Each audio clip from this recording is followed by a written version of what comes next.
Hello friends, आज के discussion में हम अपनी जो है कि वन लाइनर एनसीईआरटी की सीरीज को कंटिन्यू करते हुए पॉलिटी के नेक्स्ट डिस्कशन को कंटिन्यू करेंगे, जहां पे हम पॉलिटी के एनसीईआरटी के फैक्ट्स पढ़ रहे हैं वन लाइनर। इसमें ये हमारा जो है कि पार्ट सेकंड वीडियो है। पार्ट टू वन वीडियो में हमने जो है कि 5 चैप्टर कवर किए थे, जो कि आप यहाँ चैनल पे जाके विजिट कर सकते हैं। बाकी जो है कि यहाँ इन्फो में जो है कि आपको जो है कि इसका लिंक मैं डाल दूंगा। बाकी जो है कि आप जो है कि चैनल से जो है कि अपनी पॉलिटी घटना चक्कर सीरीज को कंटिन्यू कर सकते हैं। यहाँ पे हिस्ट्री और जो है कि जियोग्राफी, ये सारी सीरीज हमारी ऑनगोइंग चल रही है और यहाँ पे सारी घटना चक्र सीरीज को भी मैं कंटिन्यू कर रहा हूँ। उसी के साथ साथ ये मैंने एक इनिशिएटिव लिया है जहाँ पे एनसीईआरटी के जितने वन लाइनर फैक्ट है हमारे सभी एग्जाम के लिए जो यूजफुल होंगे उसको जो है कि हम कवर करेंगे। तो आइए विदाउट फर्दर डिले हम अपने डिस्कशन को स्टार्ट करते हैं। और ये टेलीग्राम वलीग्राम ज्वाइन कर सकते हैं आप, जहाँ पे जो है कि नोट्स वोट्स पीडीएफ जो है कि मैं आपके वीडियो के रिस्पॉन्स पे दे देता हूँ। तो आइए शुरू करते हैं और पहले थोड़ा बेसिक जानते हैं कि what are the fundamental right, जो आज हम डिस्कशन में पढ़ने वाले हैं। आज जो हम डिस्कशन में जो है कि नेक्स्ट चैप्टर्स कौन कौन से पढ़ेंगे, यहाँ पे हम पढ़ने वाले हैं क्या, अपने फंडामेंटल राइट्स को। यहाँ पे जो है कि हम क्या कवर करेंगे, फंडामेंटल राइट्स।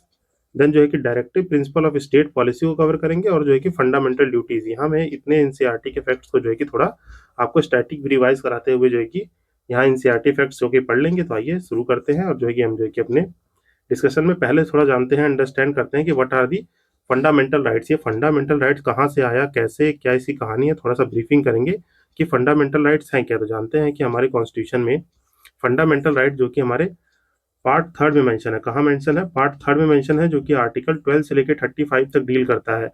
सर इससे पहले वाले पार्ट में आपने क्या बताया, इससे पहले पार्ट में जो कि पार्ट फर्स्ट वीडियो में हमने पार्ट फर्स्ट देखा था, जो कि डील करता है क्या, यूनियन एंड इट्स टेरिटरीज से। जो कि यूनियन यूनियन जो है कि आपको जो कि यहाँ पे जो कि देख लेंगे, यूनियन एंड इट्स टेरिटरीज से जो कि डील करता है, यूनियन एंड इट्स टेरिटरीज से, जो कि आर्टिकल क्या है, आर्टिकल आपका 1 to 4 है। बाकी पार्ट सेकंड जो है कि डील करता है आपके सिटीजनशिप से। क्या डील करता है, सिटीजनशिप में जो कि आर्टिकल आपके जो है कि आर्टिकल 5 से 11, 5 to 11 जो कि आर्टिकल्स है उनसे डील करता है हमारा पार्ट सेकंड, जिसमें सिटीजनशिप की बात है। और पार्ट जो है कि आपका थर्ड जो है कि फंडामेंटल राइट डील करता है 12 to 35। इसका ओरिजिन सोर्स क्या है, तो इसका जो है कि देखिए आपको थोड़ा, अगर मैं जो है कि देखूँ तो आपको जो है कि थोड़ा बैक टाइम में ले जाएंगे कि राइट्स राइट्स मतलब क्या होता है। हमारे जो भी अधिकार है, मीन जो कि अधिकारों की बात होगी, अधिकार की बात होगी, जो कि आपके बीइंग ह्यूमन नेचर पे जो कि राइट्स दिए जाए, वो हमारे राइट्स और फंडामेंटल नेचर के हैं, तो ये फंडामेंटल राइट्स कहते हैं। बाकी देखिए राइट्स तो बहुत तरीके के होते हैं। एक होता है आपका नेचुरल राइट्स होते हैं। नेचुरल राइट जो है कि आपके जो है कि मीन्स राइट टू लिव, जैसे आपको जीने का अधिकार है, राइट टू लिव हो गया, ब्रीथ हो गया, ये सब आपके नेचुरल राइट्स है। मीन जो है कि being the virtue of the God, जो है कि हमने जो है कि बीइंग द एग्जिस्टेंस, जो है कि आपके गॉड जो है कि मीन जो कि बिलीव करते हैं, जो कि भगवान के टाइम से ये सब राइट जो कि दिए गए हैं। मीन जो है कि हमें नेचर और भगवान जो राइट्स देते हैं उन्हें हम क्या कहते हैं, नेचुरल राइट्स कहते हैं। बाकी आपके ह्यूमन राइट्स होते हैं। ह्यूमन राइट्स कौन से होते हैं, being the virtue of human, जो कि आप इंसान हैं तो आपको जो कि राइट टू डिग्निफाइड लाइफ हो गया, डिग्निफाइड लाइफ हो गया। बाकी जो है कि आपके इक्वल स्टेटस अपॉर्चुनिटी के, ये ह्यूमन राइट्स कहलाते हैं। फिर इसी की तरीके से आपके जो कि कहते हैं क्या, कॉन्स्टिट्यूशनल राइट। कॉन्स्टिट्यूशनल राइट कौन से राइट होते हैं, जो मेंशन हो किसी रिटन सेट में, मीन जो कि mention in the constitution, mention in constitution, तो वो हमारे क्या कहलाते हैं, कॉन्स्टिट्यूशनल राइट कहलाते हैं। बाकी आपके जो है कि कुछ स्टैट्यूटरी राइट हो गए, स्टैट्यूटरी राइट वो हो गए जो किसी लॉ या एक्ट से प्रोवाइड हो, वो आपके स्टैट्यूटरी राइट हो गए। इन्हीं को जो है कि हम आपके लीगल राइट्स भी कह सकते हैं। मीन जो है कि लीगल राइट एक तरह से क्या हुआ, जो outside of the constitution, mean जो है कि कॉन्स्टिट्यूशन के परव्यू से आउटसाइड हो, उन्हें जो कि हम लीगल राइट, या जो कि हमारे outside the purview of fundamental right हो, उन्हें जो है कि लॉ एक्ट से स्टैट्यूटरी राइट या लीगल राइट कह देंगे। बाकी जो है कि आपके फंडामेंटल राइट्स मैं बता चुका है, फंडामेंटल इन नेचर होते हैं। तो ये पहली बार ओरिजिनेट कहाँ हुए, देखिए पहली बार ये जो है कि हमारे बिल ऑफ राइट, ये जो कि फंडामेंटल राइट जो है कि आपका बिल ऑफ राइट्स यूएसए से जो कि ड्राइव किया गया है। ये आपको पता होगा सोर्स क्या है हमारे फंडामेंटल राइट का, बिल ऑफ राइट है, यूएसए से लिया गया है। देखिए आप यहाँ सोच रहे होंगे सर वन लाइनर फैक्ट पढ़ने हैं, तो ये थोड़ा जो है कि बैकिंग जान लेंगे तो वन लाइनर फैक्ट भी हमें जो है कि अच्छे से कर लेंगे, पर उससे जो है कि थोड़ा जो है कि हमारे टॉपिक का रिवीजन भी हो जाएगा। तो दैट्स वाई मैं थोड़ा जो है कि बैकिंग करके आपको जो है कि आगे प्रोसीड कराता हूँ। तो आई होप इस चीज़ को अंडरस्टैंड करेंगे और ये आपको पसंद आता होगा। इफ़ यू लाइक दिस, जो है कि मुझे कमेंट सेक्शन में बता सकते हैं, लाइक करके, कमेंट करके, नहीं तो ये पार्ट में स्किप करके डायरेक्ट आपको एनसीईआरटी के वन लाइनर फैक्ट समझा दिया करूंगा। देन जो कि आगे देखते हैं कि आपका बिल ऑफ राइट्स आया था, जो कि हमारा यूएसए में लिया गया था पहली बार, जो कि 1680 में जो है कि इसका जो है कि बिल ऑफ राइट का ओरिजिन हुआ था। अगर इसके बारे में भी थोड़ा सा अगर मैं हल्की सी डिटेल बताऊं तो थोड़ा जो है कि पीछे जाएंगे, तो पहली बार जो है कि आपका 1215 में जो है कि अमेरिका में जो कि होता है आपका जो कि मैग्ना कार्टा, जो है कि बोला जाता है इसको 1215 में Magna carta of the Britain जो है कि इसको बोला जाता है। यहाँ पे जो है कि ब्रिटेन में क्या होता है, इन एलिएबल राइट्स की बात होती है। अब ये सर ये क्या चीज होता है, इन एलिएबल राइट्स क्या होता है, ये देखिए थोड़ा पॉलिटी की चीजें हैं। यहाँ पे जो है कि आपके जो कि ह्यूमन वर्च्यू पे मीन जो कि यहाँ पे क्या होता है, वहाँ पे जो भी मोनार्क थे वो क्या करते थे, कभी भी किसी भी जो है कि बिजनेसमैन या जो कि कोई भी मर्चेंट क्लास थे उनके लैंड को कभी भी जो है कि मर्चेंट क्लास के लैंड को भी कभी भी ऑक्यूपाई कर लेना, ये सब करे, तो वहाँ प्रोटेस्ट हुआ। तो 1215 में पहली बार जो है कि मैग्ना कार्टा ऑफ ब्रिटेन में जो है कि इनिएबल राइट्स दिए गए कि आपके कुछ वर्च्यू ऑफ राइट्स है जो कि आप जो है कि इस किंगडम के पार्ट है, तो आपके पास सर्टेन राइट है, लैंड्स के राइट है, प्रॉपर्टी के राइट्स है, तो उन्हें जो कि हमारे वर्च्यू ऑफ जो कि जो हमसे छीने ना जाए, इन एलिएबल का मतलब होता है जो हमसे लिए ना जाए, वो राइट्स पहली बार हमें 1215 में देखने को मिले। फिर उसके बाद जो है कि आपका देन इसके बाद जो है कि आपका 1628 में क्या हुआ, यहाँ पे जो है कि आपका पहली बार जो है कि petition of the write file हुआ। मीन्स यहाँ पे जो है कि पेटिशन ऑफ राइट्स आता है, ये भी ब्रिटेन में हैपन होता है। ब्रिटेन मतलब जो कि आपका जो है कि यूनाइटेड किंगडम हो गया। ब्रिटेन में जो है कि आपका पहली बार जो है कि स्टेट के अगेंस्ट प्रोटेस्ट होता है, और यहाँ पे जो है कि पहली बार सेट ऑफ रिटर्न राइट मिलते हैं। यहाँ पे जो है कि पहली बार जो है कि लिख के जो है कि रिटर्न राइट्स दिए जाते हैं, तो सेट ऑफ रिटर्न राइट्स मिलते हैं। देन जो है कि आपका कितना 1680 में जो है कि आपको देखने को मिलता है ब्रिटेन में जो है कि आपका यहाँ एक चीज मैंने गलती लिख दी यहाँ पे, सॉरी, थोड़ा सा इसको करेक्ट कर लीजिएगा, सो माई मिस्टेक। ये आपका जो है कि ब्रिटेन में हुआ था, बिल ऑफ राइट ब्रिटेन जो है कि आपका जो है कि ये राइट देती है, तो इसको आप याद रखिएगा। हमारा जो है कि ये यहाँ पे 1680 में ब्रिटेन में हुआ था बिल ऑफ राइट्स। देन जो है कि आपका जो कि जो हमारा फंडामेंटल राइट है, यहाँ पे हल्की सी मिस्टेक हो गई तो इससे कंफ्यूजन हो रहा है।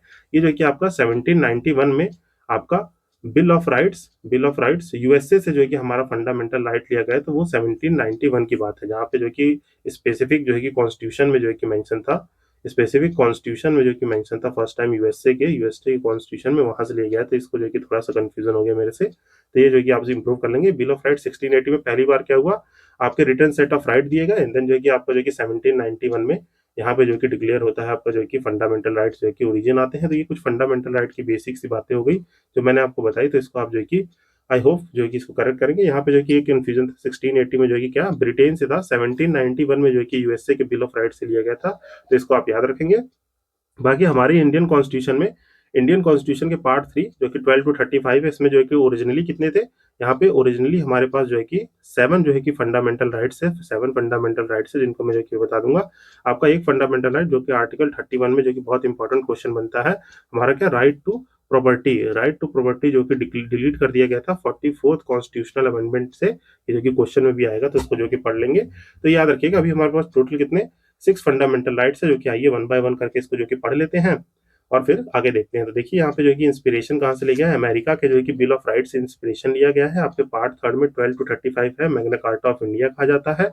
बाकी ये क्या इंश्योर करता है, आपकी पॉलिटिकल डेमोक्रेसी को और guarantee of the freedom of the citizens को जो है कि मेंशन करता है। बाकी आर्टिकल 12 और 13 किससे डील करते हैं, आर्टिकल 12 में जो है कि आपके डिफाइन है क्या, डेफिनेशन ऑफ द स्टेट, और जो कि ये जो है, ये यहाँ पे एक चीज याद रखेंगे, ये डेफिनेशन ऑफ द स्टेट जो मेंशन है, यहाँ पे डेफिनेशन कैसे डिसाइड होती है, आपकी टेस्ट ऑफ इंस्ट्रूमेंटेलिटी से जो है कि डिसाइड होती है। ये सर ये क्या होता है टेस्ट ऑफ इंस्ट्रूमेंटेलिटी, ये तो जो कि हम जानते नहीं है।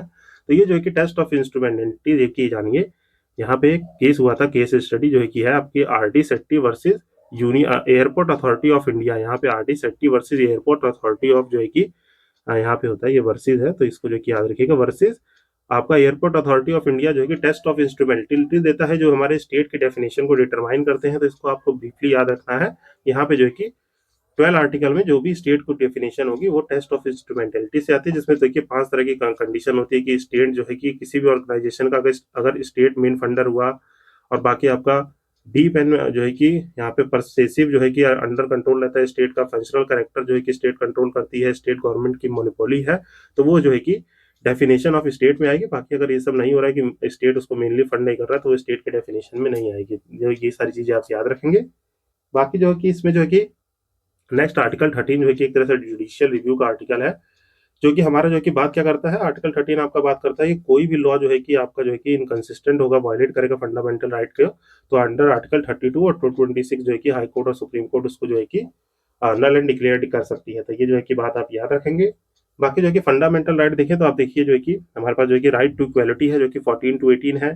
फिर उसके बाद जो है कि आपका जो है कि राइट टू फ्रीडम है, फिर जो है कि right to against again against जो एक्सप्लॉइटेशन के राइट के अगेंस्ट जो है कि 23-24 में लिखा हुआ है। फ्रीडम है, रिलीजन जो है कि right to freedom of religion है 25 से 28 में। आपका कल्चरल और एजुकेशन राइट है 1929-30 में, और जो कि कॉन्स्टिट्यूशनल रेमेडीज है, और 31 तो मैंने आपको बता दिया जो कि आपका डिलीट हो चुका है 44th कॉन्स्टिट्यूशनल अमेंडमेंट एक्ट 1978 से, जो कि हमारा अब लीगल राइट है अंडर दी 300A, जो कि आपको धीरे धीरे सब याद करा दूंगा, अभी ओवरव्यू दे रहा हूँ जो कि हमारे आर्टिकल्स हैं। तो आइए वन बाय वन करके इन आर्टिकल को लेकर थोड़ा सा ब्रीफली मैं समअप करना चाहूंगा। और बाकी देखिए, ये जो रिलेटेड डिबेट है, शंकर प्रसाद केस हो गया, ये कि Golaknath case, Kesavananda Bharati, Minerva Mills, I R Coelho case, इसके लिए जो है कि एक छोटी सी जो है कि आपको चैनल पे एक वीडियो मिल जाएगी, तो आप जो है कि सर्च कर लेंगे बेसिक स्ट्रक्चर। यहाँ पे मैंने इन सबको बहुत ब्रीफली एक्सप्लेन किया है कि यहाँ पे कैसे ये आर्टिकल 13 को इवॉल्व करके हमारा जो है कि बेसिक स्ट्रक्चर ऑफ कॉन्स्टिट्यूशन आता है। बेसिक स्ट्रक्चर ऑफ कॉन्स्टिट्यूशन जो ड्राइव होता है वो इन केसेस के थ्रू होता है। तो ये जो कि आप देख लेंगे कि यहाँ पे जो भी हमारे जो कि लैंड रिफॉर्म किए जा रहे थे, तो उनसे रिलेटेड ये केसेस हैं, तो इनको याद रख सकते हैं। बाकी केशवानंद भारती केस से जो कि हमारा basic structure of the constitution, जो हमारी एक जो है कि डॉक्ट्राइन है, वो निकल के आई थी जो, तो इनके जजमेंट के थ्रू, तो ये जो कि आप याद रखेंगे। बाकी जो है कि आपका पहला आर्टिकल जो कि कहता है इक्वालिटी बिफोर लॉ, जो कि देखिए यहाँ पे जो है कि हमारे पास सर्टेन राइट आर्टिकल है जो कि 14, 15, 16, 17, 18। अब कह देंगे कि सर इनको याद करने की कोई ट्रिक है? देखिए, ट्रिक्स की वीडियो मैं ऑलरेडी जो है कि अपलोड कर चुका हूँ, जो कि आपको फंडामेंटल राइट याद करने तो चैनल पे जो कि जाइए, पॉलिटी मेड सिंपल सीरीज की प्लेलिस्ट है, पॉलिटी मेड सिंपल, उसमें जो है कि आपको जो है कि सारे फंडामेंटल राइट्स कराने की मैंने ट्रिक कराई हुई है, तो वो जो है कि आप वहां से एक्सेस कर सकते हैं। जैसे मैंने इसके लिए बनाया था क्या, लॉ की CD, लॉ, देखिए लॉ से क्या हो गया 14 की CD, तो कास्ट डिस्क्रिमिनेशन, हमें कास्ट डिस्क्रिमिनेशन नहीं करना है, लॉ की CD आपको जो है कि एक्सेस होगी टू ऑल, जो है कि मीन जो है कि लॉ की CD जो है कि आपको जो है कि सारे पब्लिक मैटर एम्प्लॉयमेंट में जो है कि सारे एक्सेस देगी। देन जो है कि उससे अनटचेबिलिटी, और जो है कि हमें जो है कि एंड करना है, उससे क्या करना है, to end the untouchability and the सारे टाइटल को। तो ऐसे करके मैंने जो है कि निमोनिक बनाए हुए हैं, तो इस वीडियो से रेफर कर लेंगे। बाकी यहाँ पे जो सेशन का पर्पज है हम उसको कवर करते हैं। तो यहाँ पे जो कि 14 जो कि आपका इक्वालिटी बिफोर लॉ की बात करता है, जो कि एक ब्रिटिश सोर्स से लिया गया है, तो याद क्या रखेंगे, आर्टिकल 14 जो कि बात क्या करता है, equality before law and equal protection of law. इनका मतलब क्या होता है, इक्वालिटी बिफोर लॉ और इक्वल प्रोटेक्शन ऑफ लॉ दोनों ही देखिए जो कि हमारे अलग अलग कॉन्सेप्ट है। तो इसमें जो है कि आप चीज याद रखेंगे क्या, यहाँ पे जो है कि आपको याद रखना है कि एक हमारा जो है कि पॉजिटिव कॉन्सेप्ट है और एक जो है कि नेगेटिव कॉन्सेप्ट है। जो मैं आपको जो है कि यहाँ ब्रीफ बता देता हूँ, जो इक्वालिटी बिफोर लॉ है, इक्वालिटी बिफोर लॉ क्या है, ये थोड़ा आपका नेगेटिव कॉन्सेप्ट है। क्या है ये, नेगेटिव कॉन्सेप्ट है। यहाँ पे क्या होता है कि मीन जो है कि लॉ के बराबर में, मीन जो है कि जो भी लॉ होगा, चाहे पुअर हो चाहे रिच हो, सबके ऊपर जो है कि बराबर लगेगा, तो ये जो है कि इक्वालिटी बिफोर लॉ कहलाता है। इक्वल प्रोटेक्शन ऑफ लॉ क्या कहलाता है, ये जो है कि यहाँ पे देखिए जो आपका just and fairness, just and fairness का यूज होता है। जस्ट एंड फेयरनेस मतलब रीजनेबिलिटी देखी जाती है। मीन्स यहाँ पे जो है कि देखिए, एक रिक्शा वाला हो गया, मीन्स जो कि एक रिक्शा वाला हो गया, और जो है कि अंबानी हो गए, तो यहाँ पे इक्वल प्रोटेक्शन ऑफ लॉ का मतलब हो गया कि यहाँ पे जो है कि आपका पॉजिटिव ऑब्लिगेशन आएंगे, मीन जो है कि समानता का अधिकार दिया जाएगा। तो ये जो है कि थोड़ा पॉजिटिव कॉन्सेप्ट लगता है, तो ये जान लीजिए। यहाँ पे जो है कि सिंपल सी बात है कि जो है कि हमें इक्वल ट्रीटमेंट मिल सकता है। यहाँ पे थोड़ी सी जो है कि लिबर्टी दी जाती है, मीन जो है कि थोड़ी अफर्मेटिव एक्शन दिए जाते हैं। तो यहाँ पे जैसे अफर्मेटिव एक्शन दिए जाते हैं, जो कि आपका रिजर्वेशन ये सब हो गया, तो ये affirmative action equal protection of law कहता है कि जो है कि आप जो है कि देखिए, मान लीजिए कोई एक थ्रेशोल्ड लाइन है, आपके पास रिसोर्सेज कम है, तो उसको जो है कि गैप फिलिंग करती है। जैसे जो है कि अंबानी हो गए, इनके पास रिसोर्सेज ज्यादा है, तो थ्रेशोल्ड को जल्दी पार कर पाएंगे। कोई रिक्शा वाला हो गया, तो उसको जो है कि अफर्मेटिव एक्शन से इक्वल प्रोटेक्शन ऑफ लॉ दिया जाएगा, और उसको ये लिमिट जो है कि क्रॉस करने के लिए हेल्प करेगी। तो ये जो है कि नथिंग एल्स बट इन चीजें हैं। इक्वल प्रोटेक्शन ऑफ लॉ देखें तो यहाँ पे यूनाइटेड स्टेट का कॉन्सेप्ट है जो कि सोर्स है, और इक्वालिटी बिफोर लॉ जो है कि कहाँ ब्रिटिश का सोर्स है। तो ये याद रखेंगे, हमने ये वाला जो है कि चूज किया, इक्वल प्रोटेक्शन ऑफ लॉ। बाकी यहाँ पे सर्टेन एक्सेप्शन होते हैं, जो कि क्या होते हैं कि जैसे मान लीजिए आपके गवर्नर, प्रेसिडेंट, लेजिस्लेचर, MP जो है कि हमारे सिविल मैटर में इनको थोड़े से एक्सेप्शन दिए जाते हैं कि पनिशमेंट जो है कि इनके लिए जो है कि लॉ बराबर नहीं देखे जाएंगे। तो ये थोड़ा इक्वल जो है कि प्रोटेक्शन ऑफ लॉ में एक्सेप्शन है, तो ये याद रखेंगे। देखिए यहाँ पे छोटे से जो है कि सेशन में जो है कि मैं ब्रीफली समझ कर रहा हूँ, इनके लिए जो कि ऑलरेडी मैं घटना चक्र सीरीज में ये सब जो कि ब्रीफली डिस्क्राइब कर चुका हूँ, तो इसको आप अंडरस्टैंड कर रहे होंगे। बाकी यहाँ पे क्या है, positive discrimination, prohibition of the discrimination on the ground of, देखिए यहाँ पे क्या याद रखेंगे, रिलीजन, रेस, कास्ट, सेक्स और प्लेस ऑफ बर्थ, मतलब RRCSB। तो यहाँ देखिए क्या क्या आप याद रखेंगे, RCB, ठीक, यहाँ RCB और RS, जो कि ये याद रख लेंगे। तो यहाँ पे religion, race, caste, sex, birth के प्लेसेस पे जो है कि आपको जो है कि कोई भी डिस्क्रिमिनेशन नहीं करना है। यहाँ पे जो है कि आपका थोड़ा सा यहाँ पे क्या आएगा, वही अफर्मेटिव एक्शन की SC, ST, OBC और EWS के लिए आपको जो है कि इक्वल ग्राउंड प्ले करने के लिए आपको जो है कि इन मैटर ऑफ दी, यहाँ पे इस किसकी बात होती है, यहाँ पे जो कि आपकी जो कि इक्वालिटी की बात होती है। तो ये जो भी आप कोई भी डिस्क्रिमिनेशन हो गए तो यहाँ पे इन matter of the SC ST OBC आपके वुमेन चिल्ड्रन, इन सब के लिए जो है कि गवर्नमेंट जो है कि पावरफुल है। गवर्नमेंट के पास जो है कि आपके पास जो है कि पावर है जो कि इनके लिए जो है कि कोई भी स्पेशल लॉ बना सकती है। सेम जो है कि हमारा जो कि आर्टिकल 16 किसकी बात करता है, matter of employment in the public employment, जो है कि अपॉर्चुनिटी, सबको इक्वल अपॉर्चुनिटी मिले पब्लिक एम्प्लॉयमेंट में। तो आर्टिकल 16 उसकी बात करता है, जो कि यहाँ से देख सकते हैं कि आप जो है कि स्टेट के पास सर्टेन एक्सेप्शन है जो कि यहाँ पे रिजर्वेशन जैसी पॉलिसीज को बना सकता है। इसमें बहुत सारी चीजें हैं कि section A B C D में आपकी कॉन्स्टिट्यूशनल सीनियोरिटी ये सब बात है, तो उतने की डीप में नहीं जाएंगे। बाकी यहाँ पे जो है कि आर्टिकल 17 में देखिए अनटचेबिलिटी का कोई भी प्रावधान नहीं है। यही एक हमारा जो है कि राइट है जो कि क्या एब्सोल्यूट राइट है, यहाँ पे जो कि एब्सोल्यूट राइट है। बाकी सब राइट जो है कि कहीं ना कहीं रीजनेबल रेस्ट्रिक्शन के साथ आते हैं, जो भी कोई फैक्ट आएगा तो उसके साथ मैं बता दूंगा। बाकी 18 क्या करता है, यहाँ पे आप किसी भी तरीके का कोई भी मिलिट्री टाइटल हो, एकेडमिक टाइटल हो उसको जो है कि आप जो है कि यूज नहीं कर सकते हैं। कोई भी जो है कि आप जो है कि यहाँ पे देखिए टाइटल जो है कि state is prohibited from confirming any titles except, जो है कि आप जैसे मिलिट्री हो गया, एकेडमिक टाइटल हो गया, जैसे आप PhD के टाइटल है डॉक्टर लगा सकते हैं तो वो अलाउ है। मिलिट्री टाइटल है तो लेफ्टिनेंट कर्नल हो गया, ये सब जो कि अलाउ है। पर जो कि कोई फॉरनर जो है कि आपको दे रहा है, जैसे महाराजा धीराज का टाइटल दे रहा है या लॉर्ड का टाइटल दे रहा है, तो ये जो है कि ये सब टाइटल अलाउ नहीं है। यहाँ पे एकेडमिक टाइटल्स अलाउ है, तो वो सब जो है कि आप याद रखेंगे। बाकी जैसे आपको जो है कि गैलेंट्री अवार्ड मिले हैं, जैसे आपको जो है कि भारत रत्न मिला है, पद्म भूषण मिला है, तो वो भी अलाउ नहीं होते। तो इसको जो है कि ब्रीफली आप याद रखेंगे, जो कि मैंने देखिए ब्रीफली जो है कि राइट, जो भी हमारे राइट टू इक्वलिटी थे 14 15 16 17 18 जो कि बहुत ब्रीफली सम अप किया है। आई होप जो कि आपको पसंद आया होगा। मूविंग एंड आगे बढ़ते हैं, आगे देखते हैं जो कि आपका आर्टिकल 19 प्रोवाइड करता है। आर्टिकल 19 20 21 और 22 ये जो कि हमारे आर्टिकल्स है जो कि हमारे बात करते हैं फ्रीडम ऑफ, देखिए राइट टू फ्रीडम है या प्रोटेक्शन ऑफ 6 राइट है। कौन से आपके जो है कि आर्टिकल 19 में स्पीच एंड एक्सप्रेशन, आपका पीसफुल असेंबल होने का बिना किसी आर्म के, यहाँ पे एसोसिएशन कोऑपरेटिव फॉर्म होने का, कहीं भी रिसाइड करने का, फ्रीली अपने इंडिया में घूमने का, रेजिडेंस का किसी भी पार्ट में जो कि सेटल होने का, बाकी जो कि आप कोई भी ट्रेड प्रोफेशन कर सकते हैं। ये सब राइट हमारे राइट टू फ्रीडम के आर्टिकल 19 में है, जो कि जैसे देखिए आपको जो है कि मैंने इसके लिए निमोनिक सिखाया है, फ्रीडम की स्मेल आ रही। बाकी इसके डिस्क्रिप्शन के लिए जो कि आपको जो है कि कहाँ जाना पड़ेगा, वो वीडियो देखना पड़ेगा जहाँ पे मैंने इसको जो है कि एक्सप्लेन किया हुआ है। बाकी जो है कि 20 देखिए तो यहाँ पे जो है कि आपके अरेस्ट और कन्विक्शन मीन जो है कि सर्टेन जो है कि रिस्पेक्ट है आपके, जो है कि जो भी राइट है यहाँ पे जो है कि आपको प्रोवाइड होंगे in the respect of the convention and the offences, जो है कि आपके जो है कि देखेंगे यहाँ पे 3 तरह के होते हैं। आपका जो कि क्या, आपका रेट्रोस्पेक्टिव इफेक्ट जो है कि आपको जो कि कहलाता है, देखिए कोई भी पर्सन जो है कि आपके बिना लॉ के जो है कि डिटेन नहीं होगा। डबल जियोपार्डी हो गया, सेल्फ इंक्रिमेशन हो गया। यहाँ पे जो कि यहाँ पे इसका मतलब होता है, यहाँ पे नोट कर लेंगे, यहाँ मैं लिख देता हूँ, इसको बोलते हैं एक्स पोस्ट फैक्टो लॉ, जो कि आपने ये सुना होगा। मीन जो है कि अगर कोई लॉ बना होगा तभी जो है कि आप जो है कि पनिश किए जाएंगे, नहीं तो जो है कि अगर जो है कि मान लीजिए इसको जो है कि आप आगे मैं आपको समझा दूंगा। यहाँ पे कोई लॉ नहीं बना है, मीन जो है कि आज के डेट में, प्रेजेंट टाइम में जो है कि आज जो भी डेट है, जब भी आप सेशन देख रहे हैं उससे पहले किसी यहाँ पे कोई क्राइम कमिट हो रहा है, ठीक, यहाँ पे जो है कि किसी ए बंदे ने कोई क्राइम कमिट किया है और इससे पहले जो है कि यहाँ पे जो है कि यहाँ लॉ बना है, पर उसने क्राइम कहाँ कमिट किया है, यहाँ किसी मान लीजिए एक्स पॉइंट पे, यहाँ पे जो है कि एक्स डेट को किया है और लॉ बन रहा है आज के दिन में, तो वो जो है कि क्या आपके जो है कि क्राइम के अंडर नहीं आएगा। पर जो है कि जब वो क्राइम जो है कि इस डेट के बाद करेगा, मीन जो है कि लॉ बना है इस डेट के बाद जो है कि क्राइम कर रहा है, तो वो जो है कि क्राइम माना जाएगा। ये जो है कि अप्लाई किसमें नहीं होता है, देखिए आपके टैक्स हो गए, सर्टेन प्रोविजन ऑफ टैक्स, ये सब में ये अप्लाई नहीं होता है। बाकी जो है कि आपके क्रिमिनल मैटर, सिविल मैटर में ये सब अप्लाई होता है, तो ये सब आपको याद रखना है। डबल डीओ पार्टी का मतलब हो गया आपको जो है कि एक ही जो है कि ऑफेंस के लिए बार बार सजा नहीं दी जाएगी, पर जो है कि वो जो है कि आपको जैसे मान लीजिए आपने कहीं चोरी की है, यहाँ पे जो है कि फॉर एग्जांपल आपने जो है कि आपने नहीं, कोई ए बंदा है, यहाँ पे ए देते हैं, ए ने जो है कि थीफिंग किया, मीन जो है कि कोई चोरी किया है और उसको जो है कि उसकी सजा मिल चुकी है, तो बाद में जो है कि उसको दोबारा सेम क्राइम के लिए सजा नहीं दी जाएगी। बट वो कोई नया क्राइम कर देता है, दोबारा चोरी करता है, तो उसको दोबारा सजा दी जाएगी। याद रखिए, सेल्फ इंस्क्रिमेशन का मतलब हो गया आप अपने ही केस में जो है कि जज नहीं बन सकते हैं, तो ये सब बात याद रखेंगे। बाकी लाइफ एंड लिबर्टी हो गया जो कि 21 में है। बाकी 22 में क्या है, अरेस्ट एंड डिटेंशन से बात है, जो कि हमारा बात करता है आपका सर्टेन जो है कि राइट है कॉमन जो है कि अरेस्ट से, और प्रिवेंटिव डिटेंशन मीन जो है कि आप जो है कि बिना जो है कि आप कोई कमिट करने वाले हैं क्राइम, उसके डर से आपको जो है कि पहले ही डिटेन कर लिया जाए, तो हमारा प्रिवेंटिव डिटेंशन में आता है, जो कि मैंने ब्रीफली बता दिया। 19 to 20 याद रखेंगे, 20 21 22 ये सब आर्टिकल है।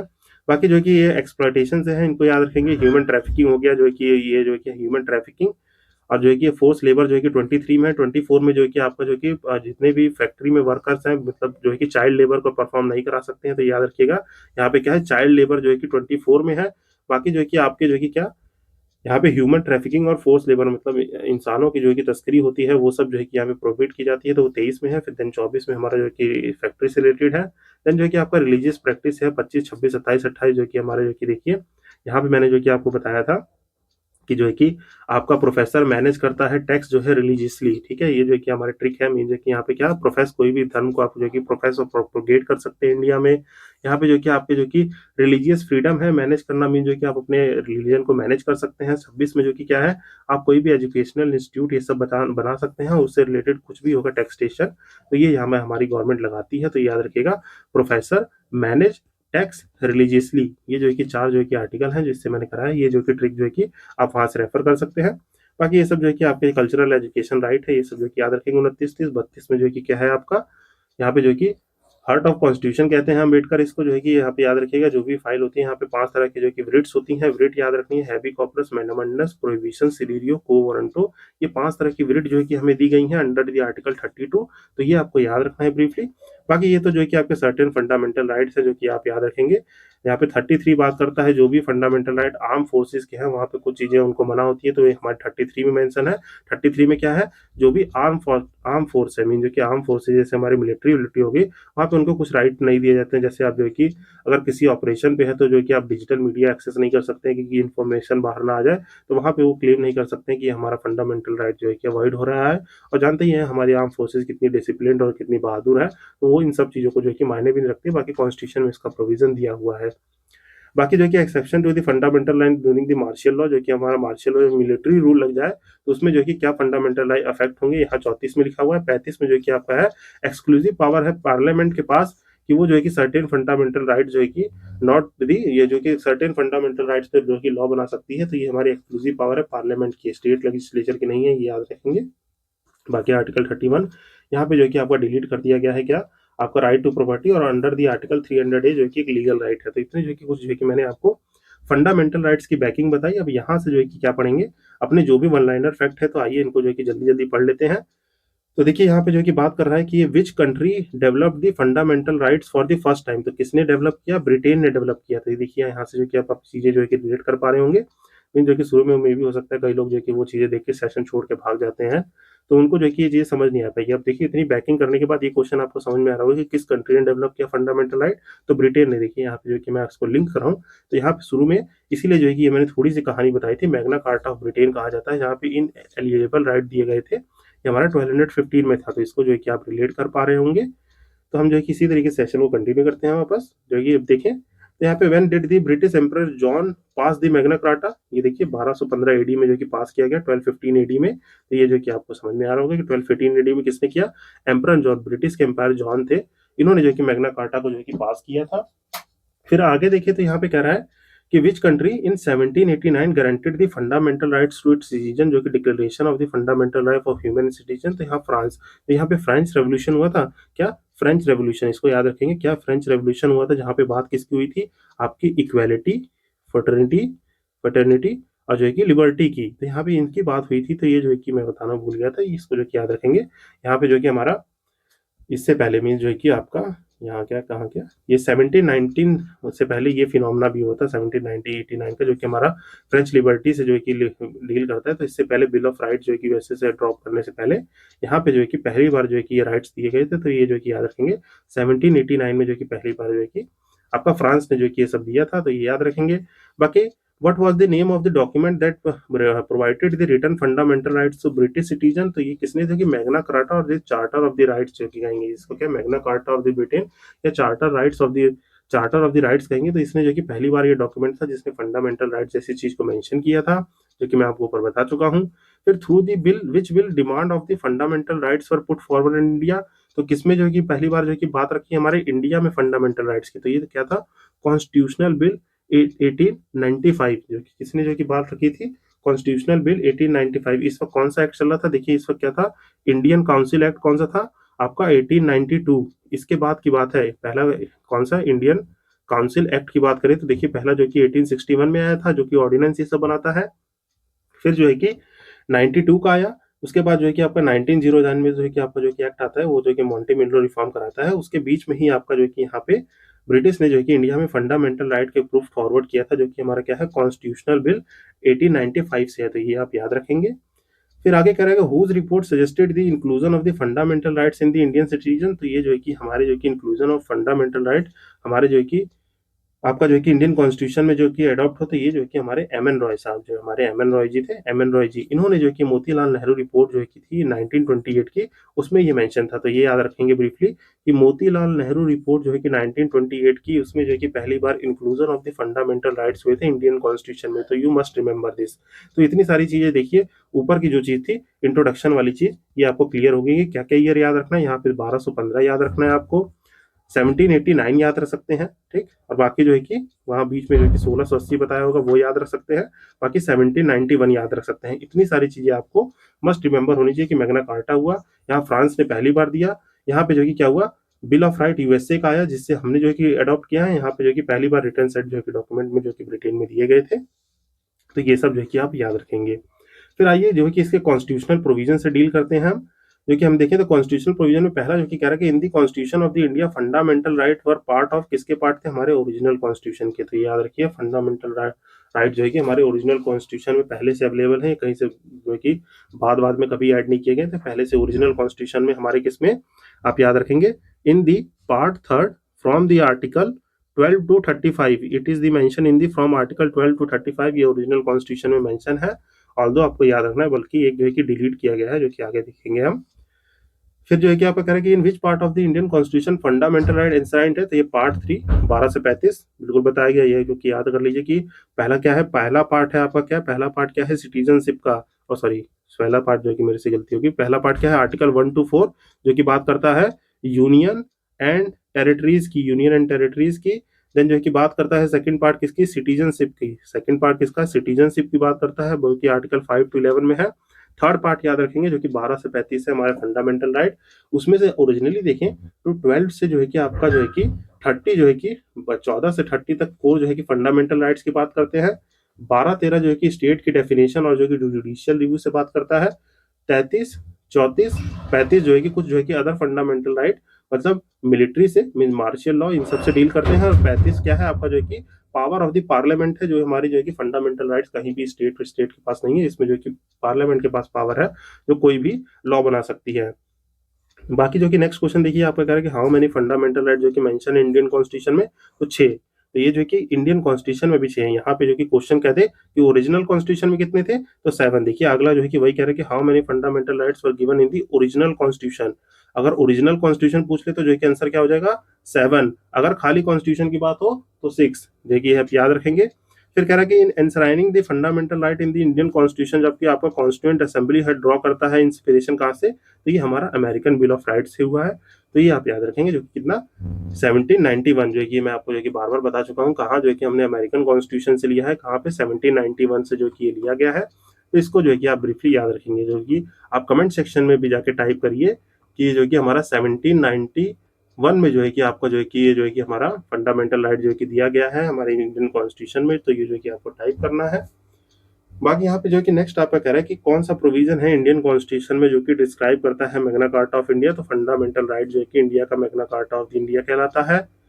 बाकी यहाँ पे फंडामेंटल राइट जो कि इंडिया में प्रोवाइड गारंटी अगेंस्ट हुम, तो against the action of the state, जो है कि against the action of the state जो है कि रहता है, तो ये आपको ब्रीफली याद रखना है। क्या याद रखना है, जो भी जो है कि आपके फंडामेंटल राइट्स है वो हम किसके against the action of the state जो है कि क्लेम करते हैं, मीन जो है कि यहाँ पे जो कि अगर मैं आपको थोड़ा जो है कि ब्रीफिंग करूँ, तो डेमोक्रेसी में होता क्या है, डेमोक्रेसी में आप जो है कि सिटीजन है, सिटीजन है मीन जो है कि आपने जो कि क्या किया है, by the elected by the your government है, गवर्नमेंट जो है कि आपका क्या कहलाएगी, स्टेट कहलाएगी, तो सिटीजन जो है कि अपने कुछ जो है कि राइट्स और लिबर्टीज को जो है कि कॉम्प्रोमाइज करते हैं to gain the rights, means यहाँ पे जो है कि आप जो है कि राइट्स गेन करते हैं किससे, स्टेट से क्लेम करते हैं, तो ये बात आपको याद रखना है। तो इससे जो कि याद रखेंगे क्या, फंडामेंटल राइट जो कि इंडिया में प्रोवाइड है against the action of the state, तो ये जो कि आई होप जो कि आप ब्रीफली याद रखेंगे। फिर नेक्स्ट कह रहा है कि what is the main objective of the fundamental right. तो यहाँ पे जो है कि ensuring the personal liberty, individual की पर्सनल लिबर्टी को जो है कि आपका मेन ऑब्जेक्टिव है। फंडामेंटल राइट का ऑब्जेक्टिव मेन क्या है, ensuring the personal liberty. Liberty का मतलब होता है फ्रीडम, नथिंग एल्स, बट जो है कि ये क्या होता है, फ्रीडम होता है। बट जो है कि आपकी फ्रीडम जो आएगी, मीन जो है कि आपकी फ्रीडम जो होती है सर्टेन रेस्ट्रिक्शन के साथ आती है। मीन जो है कि सर्टेन रेस्ट्रिक्शन, फ्रीडम का मतलब ये नहीं है कि आप जो है कि रात बिरात 2 बजे गाने बजा बजा के सबको जो है कि पब्लिक न्यूसेंस में परेशान करें। तो ये जो है कि क्या होती है, ये होती है हमारी नेगेटिव लिबर्टी। नेगेटिव लिबर्टी होती है, तो ये अलाउ नहीं है। हमारे पास क्या है, पॉजिटिव लिबर्टी है, जहाँ पे स्टेट जो है कि थोड़ा जो है कि अपना रोल को प्ले करती है और आपके रीजनेबल रिस्ट्रिक्शन लगाती है फ्रीडम पे, ताकि जो है कि सारे जो है कि सबकी जो है कि इंश्योर कर सके पर्सनल लिबर्टी, सबकी पर्सनल लिबर्टी जो है कि इफेक्ट ना हो। तो ये जो है कि आप याद रखेंगे। मीन्स अपने घर में जो है कि 2 बजे रात में गाने बजाइए, वो ओके है, पर जो है कि पब्लिक न्यूसेंस नहीं कर सकते हैं।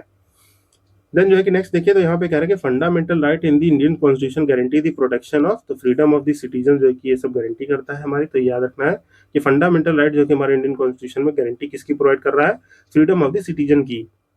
फिर जो है कि कह रहे हैं who is the guardian of the fundamental right, ये वर्ड याद रखिएगा आप कि गार्जियन पूछ ले फंडामेंटल राइट कौन का है, तो जुडिशरी, मीन जो है कि supreme court is the guardian of the fundamental right. देखिए यहाँ पे जो कि क्या याद रखना है कि सुप्रीम कोर्ट क्या है, guardian of the fundamental right है। तो ये याद रखें, guardian of the fundamental right supreme court है।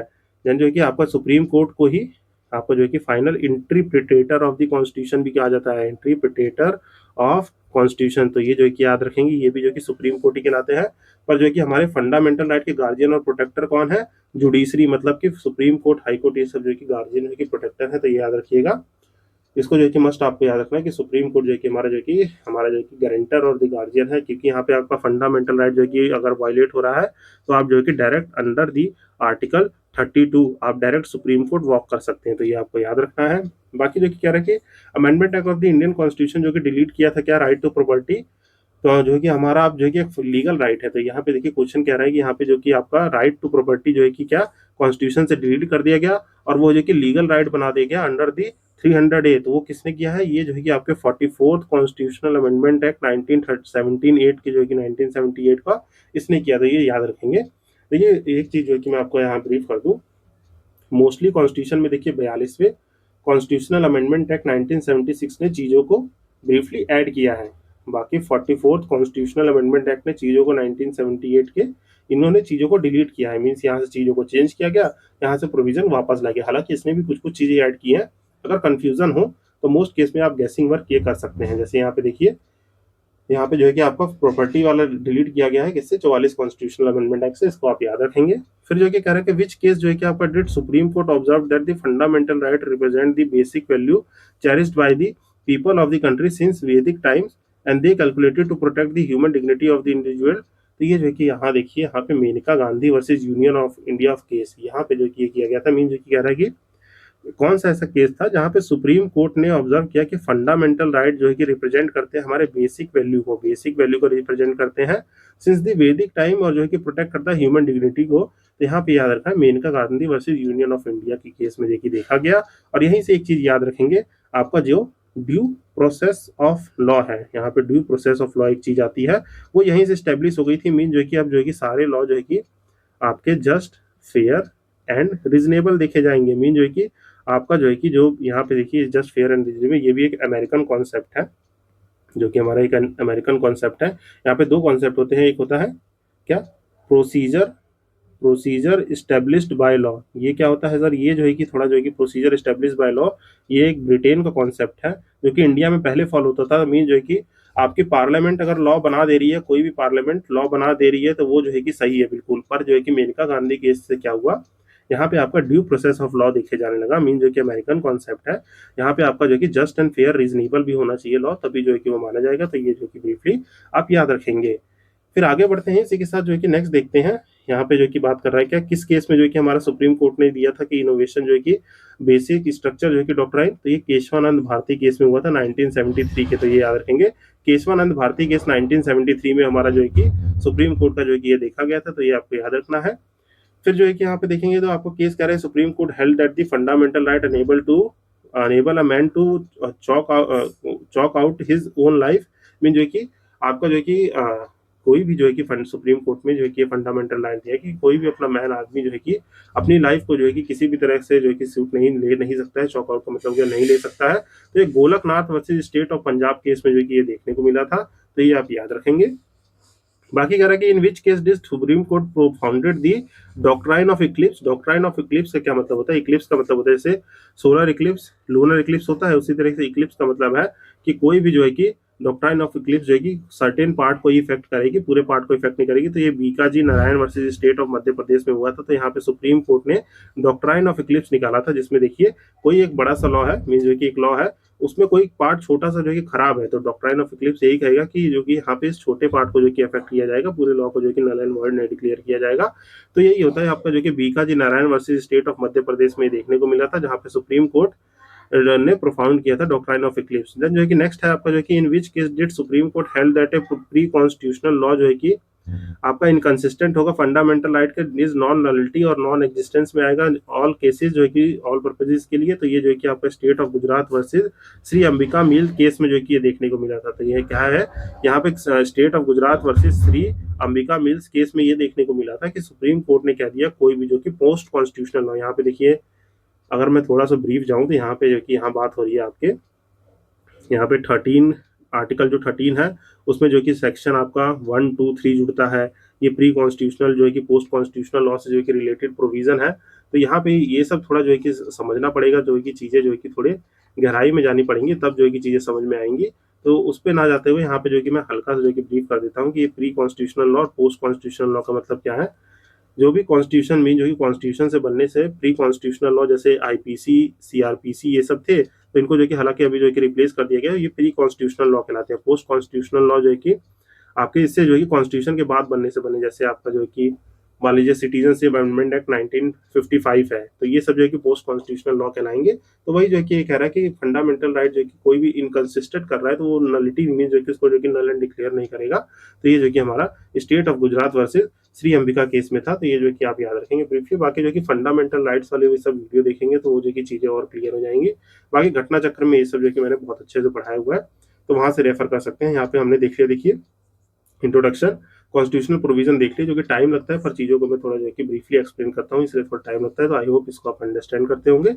नाउ ये राइट टू इक्वलिटी में जितने भी क्वेश्चन है जो कि कहाँ मेंशन है आपके 14 से 18, आर्टिकल 14 से 18 जो है कि राइट टू इक्वलिटी की बात करता है, जिसमें आपका 14 है, 15 है, 16 है, 17 है, 18 है। जल्दी से मैं ब्रीफ करा दूंगा आपको। तो ये क्या है आपका 14 क्या बात करता है, ये इक्वल प्रोटेक्शन ऑफ लॉ की बात करता है, सबको जो है कि राइट टू इक्वलिटी है, सब जो है कि समानता का अधिकार है। 15वां क्या, नो जो है कि नो डिस्क्रिमिनेशन, जो है कि no discrimination on the basis of race, caste, आपका बर्थ, रिलीजन, सेक्स, इनके बेसिस पे कोई भी डिस्क्रिमिनेशन नहीं होगा। 16 जो है कि आपको पब्लिक एम्प्लॉयमेंट जो कि इन सब में जो है कि आपको बराबरी का अधिकार मिलेगा एडमिशन लेने में।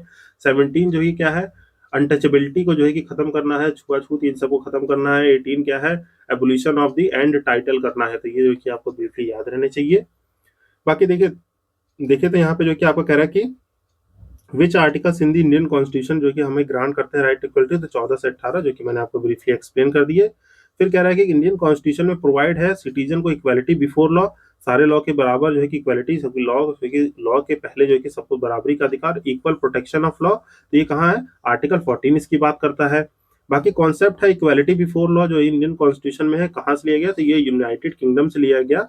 जो कि इक्वालिटी बिफोर लॉ मैंने आपको समझाया ऊपर, जो कि क्या है, नेगेटिव कॉन्सेप्ट है। इसको याद रखेंगे, क्या है, एक नेगेटिव कॉन्सेप्ट है, जहाँ पे जो है कि सबको जो है कि बराबर देखा जाएगा, चाहे रिच हो चाहे पुअर हो, सबको जो है कि बराबरी से देखा जाएगा। पर इक्वल प्रोटेक्शन ऑफ लॉ क्या होता है, equal protection of law sir ने बताया कि ये थोड़ा क्या है, ये हमारा पॉजिटिव कॉन्सेप्ट है, जहाँ पे जो कि क्या पॉजिटिव कॉन्सेप्ट होने की वजह से यहाँ पे जो है कि सरकार जो है कुछ अफर्मेटिव एक्शन लेगी, जिससे जो है कि सबको जो है कि समानता का अधिकार दिया जाएगा। मीन जो है कि एक जो है कि इस लेवल पे सबको लाना है, ये लेवल है, लेवल सबके नहीं निकालना, यहाँ पे लेवल है। तो यहाँ पे जो है कि किसी के पास ज्यादा रिसोर्सेज है तो वो जो है कि आराम से जो कि मान लीजिए यहाँ क्रिकेट मैच स्टेडियम चल रहा है, तो ये वाला बंदा आराम से दिखेगा, और ये वाला बंदा जो है कि नहीं देख पाएगा, जो कि थोड़ा पुअर है। तो सरकार क्या करेगी, अफर्मेटिव एक्शन लेगी, यहाँ रिसोर्स लगाएगी इसके साथ, और इसको जो है कि बराबर प्ले लेवल फील्ड पे लाएगी। तो ये जो है कि हमारा इक्वल प्रोटेक्शन ऑफ लॉ कहता है। इसमें जो कि आपकी कुछ जो है कि सिविल और पर्सनल मैटर में जैसे प्रेसिडेंट, गवर्नर, एमपी, एमएलए, इनको जो है कि थोड़े जो है कि एक्सेप्शन है। तो ये जो कि मैंने ब्रीफली आपको समझाने की कोशिश की। फिर आगे जो है कि बात करते हैं इक्वल प्रोटेक्शन ऑफ लॉ, ये बेस्ड किस कंट्री पे है, तो ये यूनाइटेड स्टेट ऑफ अमेरिका से लिया गया है। तो अमेरिका जो है कि याद रखना है, यूनाइटेड स्टेट ऑफ अमेरिका से लिया गया है। बाकी कह रहा है कि किस आर्टिकल में इंडियन कॉन्स्टिट्यूशन के प्रोवाइड करता है कि दैट शैल नॉट डिस्क्रिमिनेट, आपका किस किस चीज पे, religion, race, caste, sex, birth. देखिए यहाँ पे मैं बार बार याद करा रहा हूँ, RCB RS याद रखना है, रिलीजन, कास्ट, बर्थ, रेस, आपका सेक्स पे, तो ये याद रखिएगा। बाकी क्योंकि यहाँ पे जो कि आर्टिकल जब जो कि 16 पढ़ेंगे तो उसमें जो कि सर्टेन एक्सेप्शन चेंज है, तो ये याद रखना। यहाँ पे ये 5 तरह के बेसिस है, इन पे जो कि आप बिल्कुल डिस्क्रिमिनेट नहीं कर सकते हैं। तो ये कहाँ आर्टिकल 15 में है। बाकी आर्टिकल 15 का देखिए, अब सेक्शन 3 की बात कर रहे हैं, तो जो कि हमारा कॉन्स्टिट्यूशन में स्टेट एम्पावर है make special provision for which section, तो ये चिल्ड्रन और वुमेन, जो कि देखिए यहाँ पे मैंने आपको जो कि दिखाया था, यहाँ पे देखेंगे तो यहाँ पे जो कि लिखा होगा, यहाँ पे ये देखिए एक्सेप्शन है, यहाँ पे जो कि आर्टिकल वुमेन चिल्ड्रन के लिए स्पेशल प्रोविजन सरकार बना सकती है, social economic backward caste, SC ST। तो इसमें देखेंगे तो आपके जो कि आपके बहुत सारे सेक्शन है। तो अगर मैं आपको जो कि ब्रीफ आउट करूँ, तो यहाँ पे आपके आर्टिकल 15 में भी, एक मिनट गाइस, तो यहाँ पे जो है कि 6 सेक्शन है टोटल। यहाँ पे कितने हैं आर्टिकल 15 में, जो है कि यहाँ पे लिख लीजिए, आर्टिकल 15 में टोटल कितने हैं, 6 सेक्शन है। तो यहाँ पे जो है कि आपके जो है कि इस यहाँ पे जो कि मैं ब्रीफली बताता हूँ, यहाँ पे सेक्शन में जो कि आपको जो कि बात है किसमें है, वुमेन चिल्ड्रन के लिए है, ठीक, वुमेन एंड चिल्ड्रन के लिए। इसमें क्या है कि पब्लिक एक्सेस है, मीन जो है कि यहाँ पे पब्लिक एक्सेस है, जो भी पब्लिक प्लेस है। पब्लिक प्लेस मतलब जो है कि जैसे कुआं हो गया, गांव में कुआं ये सब हो गया, वेल हो गए, कोई भी पब्लिक प्लेस है तो उसको जो है कि आप जो है कि एक्सेस से नहीं रोक सकते हैं, तो ये यहाँ प्रोवाइडेड है। बाकी जो है कि यहाँ पे देखिए, तो 4 में जो है कि आपका क्या प्रोवाइड है, यहाँ पे जो है कि कोई भी स्पेशल प्रोविजन है, स्पेशल प्रोविजन रिलेटेड टू जो है कि आपके एडमिशन से, मीन जो है कि यहाँ पे एडवांसमेंट ऑफ दी, मीन जो है कि यहाँ एडवांसमेंट ऑफ SC STs के लिए जो है कि प्रोवाइडेड है। यहाँ पे जो है कि आपके सर्टेन प्रोविजन जो है कि इनके एडवांसमेंट के लिए सरकार जो है कि स्पेशल प्रोविजन बना सकती है। 5th में जो है कि आपको जो है कि माइनॉरिटी और मीन्स जो है कि किसी भी एजुकेशनल इंस्टीट्यूशन से रिलेट करता है, यहाँ पे जो कि एडमिशन लेने का। तो ये आर्टिकल 15 के सेक्शन 5 में है। देन 6 में क्या है, यहाँ पे जो कि EWS से रिलेटेड प्रोविजन है, मीन जो कि EWS जो कि हमारा जो कि 103 कॉन्स्टिट्यूशनल अमेंडमेंट एक्ट से आया था, 103 कॉन्स्टिट्यूशनल अमेंडमेंट एक्ट से, जो कि 2019 में पास हुआ था। तो सर्टेन प्रोविजन EWS का जो कि आपका आर्टिकल 15 का सेक्शन 6 बात करता है, जो भी एडमिशन हो गया, admission to the educational institution, यहाँ पे जो कि किससे, SC ST जो हो गए, इनके एडमिशन से बात होगी। यहाँ पे advancement of the SC ST की बात है, वुमेन चिल्ड्रन की आपके सेक्शन 3 में। सेकंड में पब्लिक प्लेस को एक्सेस करने की। बाकी पहला तो आपका बात यही करता है कि जैसे यहाँ पे जो है कि सर्टेन डिस्क्रिमिनेशन, पॉजिटिव डिस्क्रिमिनेशन जैसे हो सकते हैं, यहाँ पे जो कि याद क्या रखेंगे, जैसे मान लीजिए कोई जैसे पुलिस की भर्ती है, पुलिस की भर्ती में क्या होता है, जैसे कि आप जानते हैं कि आपके जो है कि देखेंगे मेल और फीमेल सबका जो है कि क्राइटेरिया अलग है, मेल की हाइट की क्राइटेरिया अलग है, फीमेल की हाइट की क्राइटेरिया अलग है। तो ये पॉजिटिव क्वालिफिकेशन डिस्क्रिमिनेशन आते हैं, जो कि सरकार जो कि आर्टिकल 15 के अंदर ही ये सब करती है। तो ये जो कि मैंने आपको थोड़ा ब्रीफ करने की कोशिश की, तो आई होप इस चीज को आप समझे होंगे, क्योंकि यहाँ पे यही बात है कि आर्टिकल 15 के थर्ड पार्ट में जो कि वुमेन एंड चिल्ड्रन में है। तो देखिए नेक्स्ट कह रहा है कि आर्टिकल, देखिए आप यहाँ पे जो कि आर्टिकल इंडियन कॉन्स्टिट्यूशन के प्रोवाइड करता है special provision advancement of socially और economically backward class SC ST। तो ये देखिए 15 के 4 जो कि आप यहाँ से याद रखेंगे, 15 के सेक्शन 4 में एडवांसमेंट है, इसकी स्टेटमेंट ये लिख दी मैंने। देन जो कि आप अमेंडमेंट एक्ट है इंडियन कॉन्स्टिट्यूशन का, जो कि special provision for the advancement of कोई भी सोशली बैकवर्ड क्लास के लिए किस अमेंडमेंट से आया है, तो 93rd अमेंडमेंट एक्ट जो है कि 2005, जो कि 93rd अमेंडमेंट एक्ट 2005 से जो कि ऐड किया गया है। इसको आप बिल्कुल ब्रीफली याद रखेंगे। कैसे याद रखेंगे कि जो हमारा 93 देखिए 3 त्रिक के 9 है, 3 त्रिक के 9 SC ST है, 3 त्रिक के 9 2005 में। तो ये याद रखेंगे क्या करता है, ये हमारा इंडियन कॉन्स्टिट्यूशन में स्पेशल प्रोविजन लाता है, जो कि हमारे ये जो कि आर्टिकल जो कि 5 के 4 में जो कि है। तो इसको याद रखेंगे, ये हमारा 93rd कॉन्स्टिट्यूशनल अमेंडमेंट एक्ट से है। और जो कि आपका 6 वाला तो मैंने बता दिया, जो कि EWS 103 कॉन्स्टिट्यूशनल अमेंडमेंट एक्ट से है, तो ये याद रखेंगे। बाकी कह रहा है कि under the which article of the Indian constitution OBCs have been given the special reservation. तो देखेंगे तो ये हमारे आर्टिकल 15 के 4 में और 16 के 4 में, मीन्स जो है कि 16 का 4 भी जो कि यही बात करता है, रिजर्वेशन टू दी, ये जो कि एजुकेशन इंस्टीट्यूशनल से, मीन जो कि एजुकेशन इंस्टीट्यूट से बात कर रहा है। ये जो कि पब्लिक एम्प्लॉयमेंट मैटर में, मतलब पब्लिक एम्प्लॉयमेंट और जो है कि मैटर अपॉर्चुनिटी है जो भी आपके ऑफिस से, तो ये जो है कि हमारे ओबीसी के प्रोविजन से डील करते हैं, तो इसको आप ब्रीफली याद रखेंगे। बाकी यहाँ पे देखिए तो यहाँ पे बहुत सारी चीज़ें कि 16 में, जैसे 15 में ये सब पार्ट है, 16 में भी ये सब पार्ट है, तो वो कि ब्रीफली मैं आपको आगे बता दूंगा। फिर आगे जो है कि देखेंगे तो आगे जो है कि कह रहा है कि नेक्स्ट कि which article of the Indian constitution जो कि प्रोवाइड करता है there shall be equality of opportunity for all citizen relating to the employment और पब्लिक अपॉइंटमेंट। तो ये जो कि आर्टिकल 16 बात करता है गाइस, इसको याद रखना है। क्या बात करता है ये? आर्टिकल 16 बात करता है। और यहाँ जो है कि आरसीबी आरसीबी आरएस था, रिलीजन, कास्ट, बेस, बर्थ, आपका जो है कि रेस और सेक्स के साथ साथ यहाँ पे जो कि क्या जुड़ जाएगा, आपका रेजिडेंस। रेजिडेंस भी यहाँ पे जो कि, एक मिनट, ये क्या हो गया, यहाँ पे जो है कि आपका जो है कि क्या जुड़ जाएगा, यहाँ पे जो है कि रेजिडेंस भी जुड़ जाएगा। मीन जो है कि सर्टेन पब्लिक एम्प्लॉयमेंट में देखेंगे कि आपका जो गवर्नमेंट होती है, आपका जैसे यूपीपीएससी हो गया, यूपीपीएससी या बीपीएससी हो गया, इसमें जो है कि आपके जो कि होम क्राइटेरिया, मीन जो है कि आप जो, अगर मान लीजिए आपको रिजर्वेशन का बेनिफिट लेना है, तो अगर आप यूपीपीएससी का फॉर्म भर रहे हैं, तो यहीं के अगर एससी एसटी होंगे तो जो है कि आपको जो कि रिजर्वेशन दिया जाएगा, नहीं तो नहीं, अन्यथा नहीं मिलेगा। मीन बीपीएससी का कोई स्टूडेंट होगा, बिहार का कोई कैंडिडेट होगा, अगर वो यूपीपीएससी का फॉर्म भर रहा है, भले ही वो एससी हो, चाहे एसटी हो, चाहे ओबीसी हो, वो जो है कि हाँ जर्नल क्राइटेरिया में आएगा। तो ये जो कि आपको याद रखना है, ये सर्टेन जो है कि रेजिडेंस की जो है कि चीज यहाँ पे ऐड होती है, तो ये जो कि याद रखिएगा। ये जो कि हमारा जो कि क्या स्पेशल क्राइटेरिया है, जहाँ पे religion, caste, birth, residence, sex के अलावा जो कि रेजिडेंस भी जो है कि आपका एक क्राइटेरिया जुड़ जाता है। रेजिडेंट के साथ साथ क्या, आपका डिसेंट। ये जो कि डिसेंट का मतलब क्या हो गया, डिसेंट का मतलब क्या होता है, जो कि मैंने आपको सिटीजनशिप वाले में बताया था, रिलेटेड टू ब्लड। मीन जो है कि आप रिलेटेड टू ब्लड कह लेते हैं। मीन जो है कि जो भी आपके जिससे भी खून के रिश्ते हैं, उसको रिलेटेड टू ब्लड, ये दो दो क्राइटेरिया यहाँ जुड़ जाते हैं, तो ये आप ब्रीफली याद रखेंगे। बाकी जो है कि नेक्स्ट कह रहा है कि विच कॉन्स्टिट्यूशन में, विच अमेंडमेंट जो है कि act of the Indian constitution amended the article 16, जो है कि आर्टिकल 16 को अमेंड किया है। बाकी इसमें clause 4A to provide the reservation for the promotion of the schedule caste and schedule tribe. तो ये जो है कि आपका 77th कॉन्स्टिट्यूशनल अमेंडमेंट एक्ट 1955 जो है कि जोड़ा गया था, तो ये याद रखिएगा। जो कि देखिए यहाँ पे जो कि बाद में चीज बता दूं, यहाँ पे सीनियोरिटी देखी जाती है, जो कि कॉन्सिक्वेंशियल सीनियोरिटी होती है। जो कि सीनियोरिटी भी मेंटेन है, रिजर्वेशन इन दी प्रमोशन, जो कि बहुत लंबा टॉपिक है, तो ये जान लीजिए। यहाँ पे 4A जो है कि ये बात करता है। बाकी जो है कि इससे जो है कि रिलेटेड जो है कि चीजें डिलीट हुई, ऐड हुई, कैसे हुई, इस सब पे नहीं जाना है, तो इसको आपको ब्रीफली याद रखना है। क्या ये देखिए, आपको अगर थोड़ा इंटरेस्ट है समझने में, तो जो है कि फंडामेंटल राइट वाला जो कि चैप्टर है, जो कि पॉलिटी मेड सिंपल है, तो वहां से समझ सकते हैं।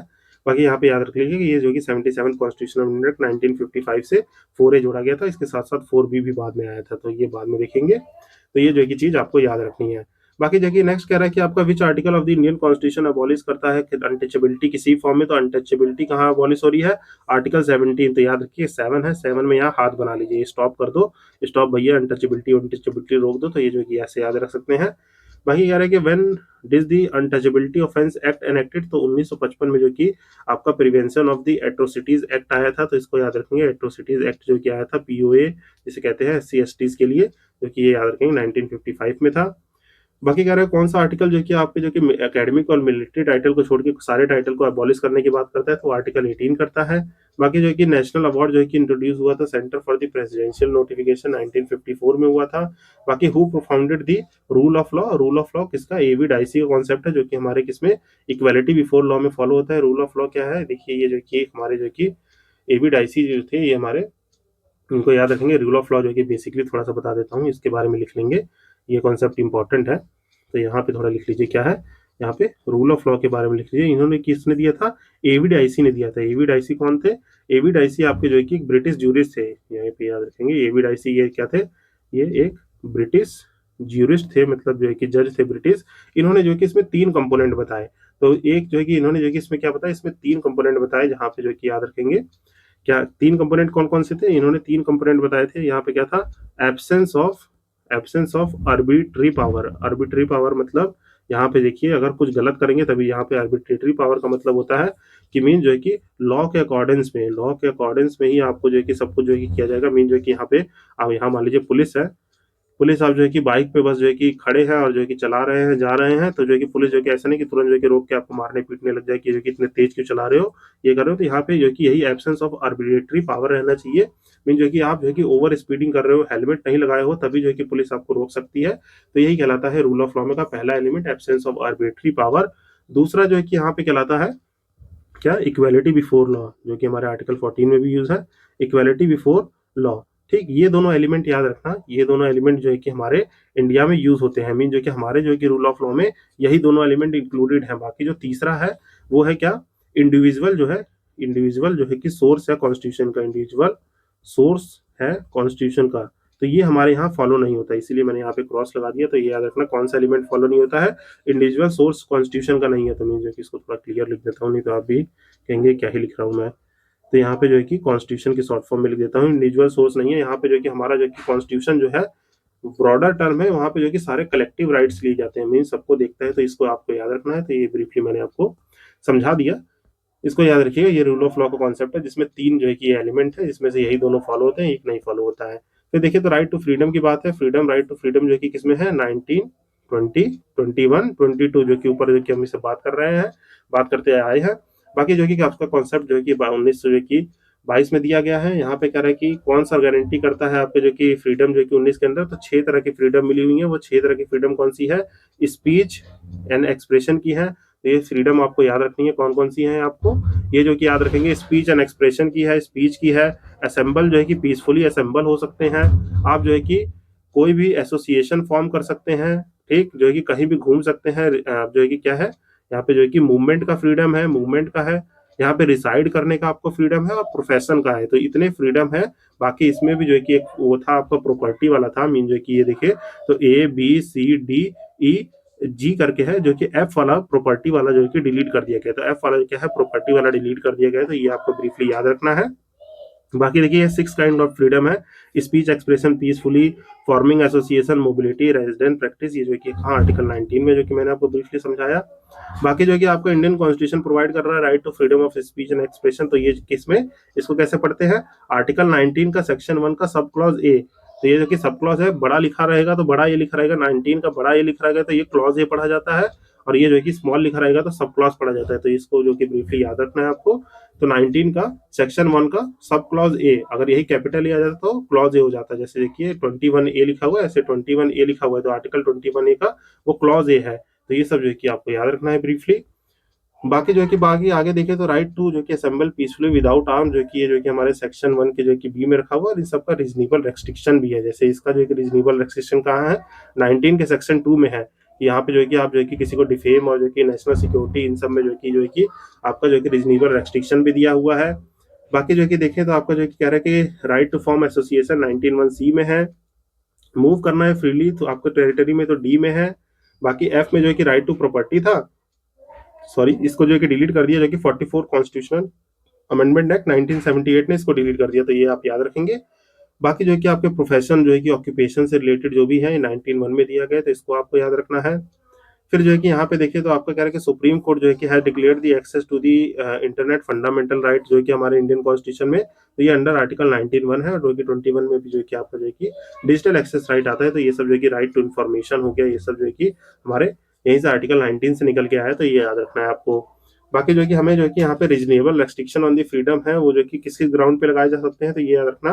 रीजनेबल रेस्ट्रिक्शन की बात हो रही है, तो ये जो कि हमारे किस किस ग्राउंड पे लगाए जाएंगे, peace, public order, sovereignty and integrity of the India. इनकी जो कि रीजनेबल रेस्ट्रिक्शन लगते हैं किस पे, पीस से, पब्लिक ऑर्डर से, सॉवरेनिटी से, इंटीग्रिटी ऑफ इंडिया, इन पे कोई बात आएगी आप पे जो है कि रीजनेबल रेस्ट्रिक्शन, आपकी फ्रीडम जो है कि फंडामेंटल राइट कर्टेल कर सकते हैं। वहां पे जो है कि कर्टेल का मतलब हो गया कि आपको जो है कि वहां रेस्ट्रिक्ट कर सकते हैं, रोका जा सकता है। तो यहाँ पे रोक सकते हैं इसको, तो याद रखेंगे आप।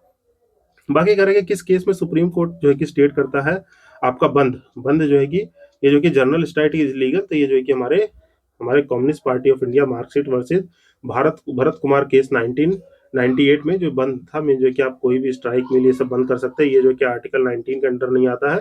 ये जब इंडस्ट्रियल रिलेशन पढ़ते हैं तो उसमें जो है कि पढ़ेंगे आपका जो है कि बहुत सारे एक्ट है जहाँ पे जो है कि जिससे आप जो है कि क्या, आप जो है कि स्ट्राइक स्ट्राइक और लॉकआउट करते हैं, ये सब जो चीजें उधर पड़ी जाती हैं। तो ये जो कि ज़्यादा डीप में नहीं जाना है, ये वन लाइनर सेशन है, इसको ऐसे ही रखते हैं। बाकी जो है कि आपका विच एक्ट प्रोवाइड करता है, सिटीजन इन्वॉल्व करता है डेली जो है कि delivery of the essential services, जो कि ये तो हमारा जो कि ये ESMA जो कि एसेंशियल सर्विस मैनेजमेंट एक्ट है, ये 1968 का और 1981 का। तो इसको आप याद रखेंगे। बाकी कह रहा है कि which article of the Indian constitution provide करता है फ्रीडम ऑफ द प्रेस, जो कि आर्टिकल 19 प्रोवाइड करता है। जो कि आपका सेम क्वेश्चन है कि यहाँ पे जो कि आपका जो है कौन सा कॉन्स्टिट्यूशन जो है कि होस्ट करता है नेशनल फ्लैग को, ये सब जो है कि आपका प्राइवेट बिल्डिंग जो है कि फंडामेंटल राइट एवरी सिटीजन, तो ये हमारा freedom of speech and expression में ही आता है जो कि 19(1)(a) में है। तो याद रखिएगा आपको अपना फ्रीडम है कहीं भी नेशनल फ्लैग अपने घर के बाहर या जो कि कभी भी पब्लिक स्पेस में फैलाना है, तो ये हमारा फंडामेंटल राइट है इसके अंदर, तो इसको याद रखेंगे आप। बाकी जो है कि नेक्स्ट क्या क्वेश्चन कह रहा है यहाँ पे, नेक्स्ट स्टेटमेंट जो है कि कह रहा है कि अनटचेबिलिटी जो है कि most pervert form of which form of violence, तो ये स्ट्रक्चरल पार्ट है, मीन जो कि पुराना स्ट्रक्चरल पार्ट है ये जो कि माना गया है, तो इसको आप याद रख सकते हैं कि अनटचेबिलिटी क्या है। एक जो है कि परवेट फॉर्म मतलब जो है कि बहुत परवेट का मतलब होता है बहुत ही दंडनीय और जो है कि नालायक चीज हो गई, तो वो जो चीज होती है परवेट कहलाती है। ये किसी को जर्नल सेंस में भी कह देंगे कि यू आर वेरी परवेट पर्सन, तो जो कि नालायक पर्सन कहलाता है, कहना मत, नहीं तो वो सर्टेन जो कि कहेगा कि हमको सर ने कहा था तो कह रहे थे, ये मैं जो कि आपको बस मीनिंग समझाने के लिए बोला है। तो जो कि परमिट का मतलब होता है जो कि स्ट्रक्चरल पार्ट है, तो इसको याद रखेंगे। बाकी आर्टिकल कॉन्स्टिट्यूशन जो है कि आपका कौन सा है जो कि हमारा बता रहा है, person shall be convicted only of an offence except for the violation of law, जो कि टाइम ऑफ द कमिंसमेंट जो कि चार्ज है। तो यहाँ पे देखिए किसकी बात हो रही है, जो मैंने आपको समझाया यहाँ पे एक्स पोस्ट फैक्टो लॉ की बात हो रही है, जो कि मैंने आपको समझाया एक्स पोस्ट फैक्टो का लॉ का मतलब यहाँ लॉ बनेगा इस डेट पे, तो ये जो डेट लाइन है इससे पहले अगर आपने क्राइम किया तो वो जो है कि क्राइम नहीं माना जाएगा, इसके बाद वो माना जाएगा। तो यही जो है कि सिंपल सी बात है, आर्टिकल 20 में एक्स पोस्ट फैक्टो की लॉ की बात है। फिर कह रहा है कि which article of Indian constitution provide करता है आपका personal accuse of the offence can not be witness by, ये सेल्फ इंक्रिमिनेशन कहाँ है 20 के सी में, मीन्स इसमें 3 पार्ट है ना, तो 3 पार्ट आपको समझाया मैंने, 1 2 3। ये कौन सा है, एक्स पोस्ट फैक्टो लॉ। दूसरा कौन सा है, नो डबल जियो पार्टी, मतलब जो है कि आपके सेम ऑफेंस के लिए जो है कि आपको जो है कि सजा नहीं मिलेगी, डबल डियो पार्टी हो गया। बाकी तीसरा है सेल्फ इंक्रिमेशन, आप अपने ही जज नहीं बन सकते हैं। यहाँ पे नैमो दी कोर्सस हुआ जो कि लगता है जो कि लैटिन एक्सिनस है, वहाँ नहीं जाना। नैमो दी कोर्सस हुआ जो कि कहते हैं में जो कि आप जो कि प्रिंसिपल ऑफ नेचुरल जस्टिस को फॉलो किया जाता है, तो ये याद रखेंगे। बाकी ये बता दिया एक्स पोस्ट फैक्टो लॉ, तो जो कि राइट प्रोवाइड करता है क्रिमिनल लेजिस्लेशन जो कि रेट्रोस्पेक्टिव जो कि इफेक्ट जो कि फॉलो करता है। बाकी यहाँ पे याद रखना है लीगल प्रिंसिपल विच स्टेट जो कि individual can not be punish for the more than, तो जो कि नो डिबल जियो पार्टी जो कि हमारा 20 का सेक्शन सेकंड है। बाकी यहाँ पे लाइफ और लिबर्टी से जो कि डील कर रहा है वो आर्टिकल 21 बहुत बड़ा आर्टिकल है, इसमें जो कि हर चीज जो है कि मोस्टली इंक्लूड होती है आपके लाइफ एंड लिबर्टी से, जो कि आप जो कि पॉलिटिकल सेशन को फॉलो करके जान सकते हैं। फिर यहाँ पे सेम जो कह रहा है कि राइट जो है कि सिटीजन ट्रैवल अबाउट, देखिए यहाँ पे सर आप सोच रहे होंगे कि ये ट्रैवल अबाउट की बात है, मीन जो है कि इंडिया में कहीं घूमना है, इंडिया में फ्रीली फ्रीली जो है कि मूवमेंट करना है, तो वो जो है कि आर्टिकल 19 में आता है। पर 19 जो है कि red means article 19 red along with the read along with the, ये जो कि थोड़ा लैटिन टर्म मीन्स कि जुडिशियल टर्म है, जो कि article 19 read along with the 21A, तो ये जो है कि बातें करता है किससे, ट्रैवल अब्रॉड की, मीन जो कि देश के बाहर घूमना फिरना है, तो ये जो कि बात कहाँ है, ये आर्टिकल 21 में है, तो ये आप याद रखेंगे। ठीक, देन जो कि आप याद रखेंगे कौन सा आर्टिकल ऑफ कॉन्स्टिट्यूशन है जो कि अबॉलिश करता है during emergency can not B abolish, जो कि एडीएम जबलपुर केस में ये पाया गया था। एडीएम जबलपुर केस है एक, एडीएम जबलपुर केस, उसमें जो कि ये निकल के आया था, यहाँ पे जो कि निकल के क्या आता है, यहाँ पे एडीएम जबलपुर केस में जो कि आपका 20 हो गया और 21 में जो कि आपका जो कि प्रोटेक्शन जो है कि ऑफेंस और जो कि प्रिवेंटिव डिटेंशन हो गया, या लाइफ फॉर लिबर्टी हो गया, लाइफ एंड लिबर्टी, वो जो है कि इमरजेंसी के टाइम पे भी सस्पेंड नहीं होगा, तो ये आपको याद रखना है। फिर जो कि बात कर रहे हैं कौन सा आर्टिकल ऑफ कॉन्स्टिट्यूशन है सेफगार्ड करेगा right to marry to the, तो ये हादिया मैरिज केस जो कि हादिया केस है जिसमें भी निकल के आया था आर्टिकल 21 में, आप जो कि अपने पार्टनर से शादी कर सकते हैं, ये सब जो कि आपके पास कॉन्स्टिट्यूशनल राइट है आर्टिकल 21 के अंडर। फिर जो है कि doctrine of due process of law आ गया, देखिए कहाँ ओरिजिनेट हुआ था, यूनाइटेड स्टेट में जो कि ओरिजिनेट हुआ था, और इंडिया में कहा मेनका गांधी केस से जो कि अप्लाई हुआ था, तो इसको जो कि याद रखेंगे। फिर जो है कि बात कर रहा है कि कौन सा आर्टिकल है कॉन्स्टिट्यूशन का जो कि कहता है कि states help provide free and compulsory education जो कि चिल्ड्रन 6 से 14 साल के बच्चों के लिए, तो ये जो है कि आर्टिकल 21A, जल्दी से बताइए कौन से अमेंडमेंट से एक्ट हुआ था, जल्दी से मुझे जो है कि कमेंट सेक्शन में जो कि जाके लिखिए, ये जो है कि राइट टू एजुकेशन जो है किस आर्टिकल कौन से अमेंडमेंट से आया था, तो लेट मी नो इन दी कमेंट सेक्शन, जो कि अभी मुझे पता है आप लिखेंगे नहीं तो मैं ही बता देता हूँ। ये जो है कि राइट टू जो कि देखिए इसको क्या पढ़ना है, इसको जो कि क्लॉज ए पढ़ना है, तो ये कौन से अमेंडमेंट से आया था, जो कि नीचे आंसर आ ही जाएगा, और यहीं पे जान लीजिए ये जो है कि हमारा 86 कॉन्स्टिट्यूशनल अमेंडमेंट एक्ट था 2002 का, ये जो है कि हमारा आर्टिकल 21 जो ये जोड़ता है, जहाँ पे जो है कि आपके जो है कि क्या कंपलसरी एजुकेशन होती है चिल्ड्रन जो है कि एज ग्रुप 6 से 14 साल के बच्चों के लिए, तो ये आप याद रखेंगे। बाकी कह रहा है कि स्कोप ऑफ आर्टिकल 21 जो है कि कहाँ से, उन्नी कृष्णा जो है कि ये जो है कि सीडिंग थी, मीन जो है कि उन्नी कृष्णा जो है कि आंध्र प्रदेश केस जो है आपका, उन्नी कृष्णा जो है कि आंध्र प्रदेश केस जो कि 1993 का है। इसने जो है कि हमारे राइट टू एजुकेशन जैसी चीज को जो कि पहली बार जो कि इसको जो कि क्या कहते हैं, it is sown the seed of RTE, जो है कि राइट टू एजुकेशन के जो है कि बीज इसी जो है कि केस ने रखे थे, तो इसको आप याद रखेंगे। बाकी जो कि कह रहा है कि कौन सा आर्टिकल है, grant the protection of the person who are arrested और डिटेन, तो ये जो कि आपको 22 आर्टिकल कहता है, जो कि डिटेंशन, प्रिवेंटिव डिटेंशन से बातें करता है, इसको जो कि आपको याद रखना है। तो यहाँ पे दो तरह की होती हैं, प्रिवेंटिव और प्यूनिटिव। जो कि प्रिवेंटिव और प्यूनिटिव डिटेंशन क्या होती है, प्रिवेंटिव डिटेंशन का मतलब होता है, इसको याद कर लेना, प्रिवेंटिव का मतलब क्या होता है, यहाँ पे प्रिवेंटिव का मतलब होता है कि विदाउट ट्रायल और कन्विक्शन, मीन जो है कि आपका ट्रायल भी नहीं हुआ है, मीन जो है कि आपको विदाउट ट्रायल और जो है कि आपका conviction by the court, mean जो है कि कन्विक्शन बाय कोर्ट, इसके बिना ही आपको जो है कि कर लिया जाएगा, आप पे शक है आपको उठा लिया जाएगा, आपको धर के बंद कर दिया जाएगा, तो ये क्या होता है, प्रिवेंटिव डिटेंशन होता है। बाकी प्यूनेटिव क्या होता है, प्यूनेटिव याद रखेंगे, मीन जो है कि प्यूनेटिव डिटेंशन हो गया ये जो कि पनिशमेंट आफ्टर ट्रायल, मीन जो कि यहाँ पे आपका जो कि पनिशमेंट आफ्टर आफ्टर ट्रायल, जो है कि पनिशमेंट आफ्टर ट्रायल हो गया, तो वो प्यूनेटिव कहलाता है, तो इसको जो है कि ब्रीफली याद रखना है, जो कि दो तरह के होते हैं। फिर इसमें कह रहा है कि यहाँ पे पनिश अ पर्सन जो कि ऑफेंस कमिटेड बाय हिम और आफ्टर ट्रायल, जो कि ये प्यूनेटिव हो गया, जो कि यहाँ मैंने समझा दिया।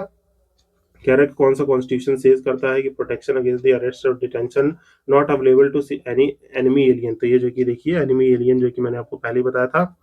सिटीजन दो तरीके से ट्रीट होते हैं, मीन जो कि पर्सन जो है कि दो तरीके से, आपका सिटीजन हो गया, सिटीजन या सब्जेक्ट। सब्जेक्ट कहाँ पे होते हैं, सब्जेक्ट जो है कि जहाँ पे मोनार्की हो, सिटीजन कहाँ पे, जहाँ पे डेमोक्रेसी हो। सिटीजन को भी हम दो तरीके से ट्रीट करते हैं, कौन सा, जो है कि आपका जो है कि आपका फ्रेंडली हो गया, फ्रेंडली, और एलियन। एलियन में भी जो है कि आप देखिए कि सिटीजन दो तरीके से पीपल होते हैं, किसी डेमोक्रेसी में सिटीजन हो गया, उसको जो है कि आप जो है कि फ्रेंडली एलियन, ये जो कि एलियन होते हैं, एलियन जो है कि क्या, फ्रेंडली, और जो है कि एनिमी, एनिमी एलियन होते हैं, उनमें से जो है कि हम जो है कि प्रोवाइड नहीं कराते कुछ डिटेंशन राइट।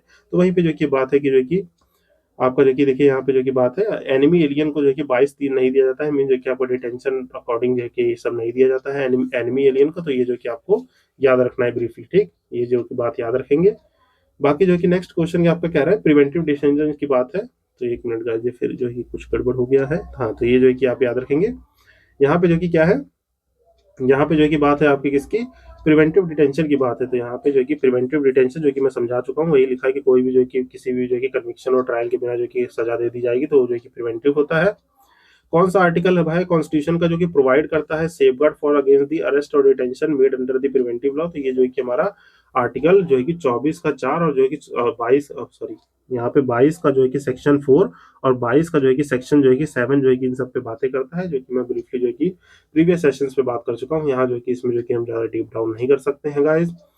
तो यहाँ पे जो है कि बात करते हैं कि यहाँ पे टाइम पीरियड है फॉर विच जो है पर्सन जो कि प्रिवेंटिव डिटेंशन लॉ में डिटेन होता है, तो 3 मंथ मैक्सिमम होगा, उसके बाद जो कि करना होगा तो हमें जो कि कोर्ट का परमिशन लगेगा। फिर जो है कि विच अमेंडमेंट एक्ट जो है कॉन्स्टिट्यूशन का जो कि 22(4) में हेल्ड करता है, विदाउट ऑब्टेनिंग ए पर्सनल जो है कि personal advice cell continue for the not more than 2 month, जो कि यहाँ पे क्या कह रहा है कि जो कि आप किसी कौन सा अमेंडमेंट है जिससे जो कि आपका 22 का जो कि क्लॉज 4 कि हेल्ड करना है, किसी डिटेन करना है किसी पर्सन को without obtaining the opinion of advisory board, किसी एडवाइजरी बोर्ड की सलाह के बिना किसी को डिटेन किया है, तो मैक्सिमम 2 मंथ के लिए है। तो ये जो कि हमारा 44 कॉन्स्टिट्यूशनल अमेंडमेंट एक्ट 1978 से आया है, तो इसको याद रखेंगे।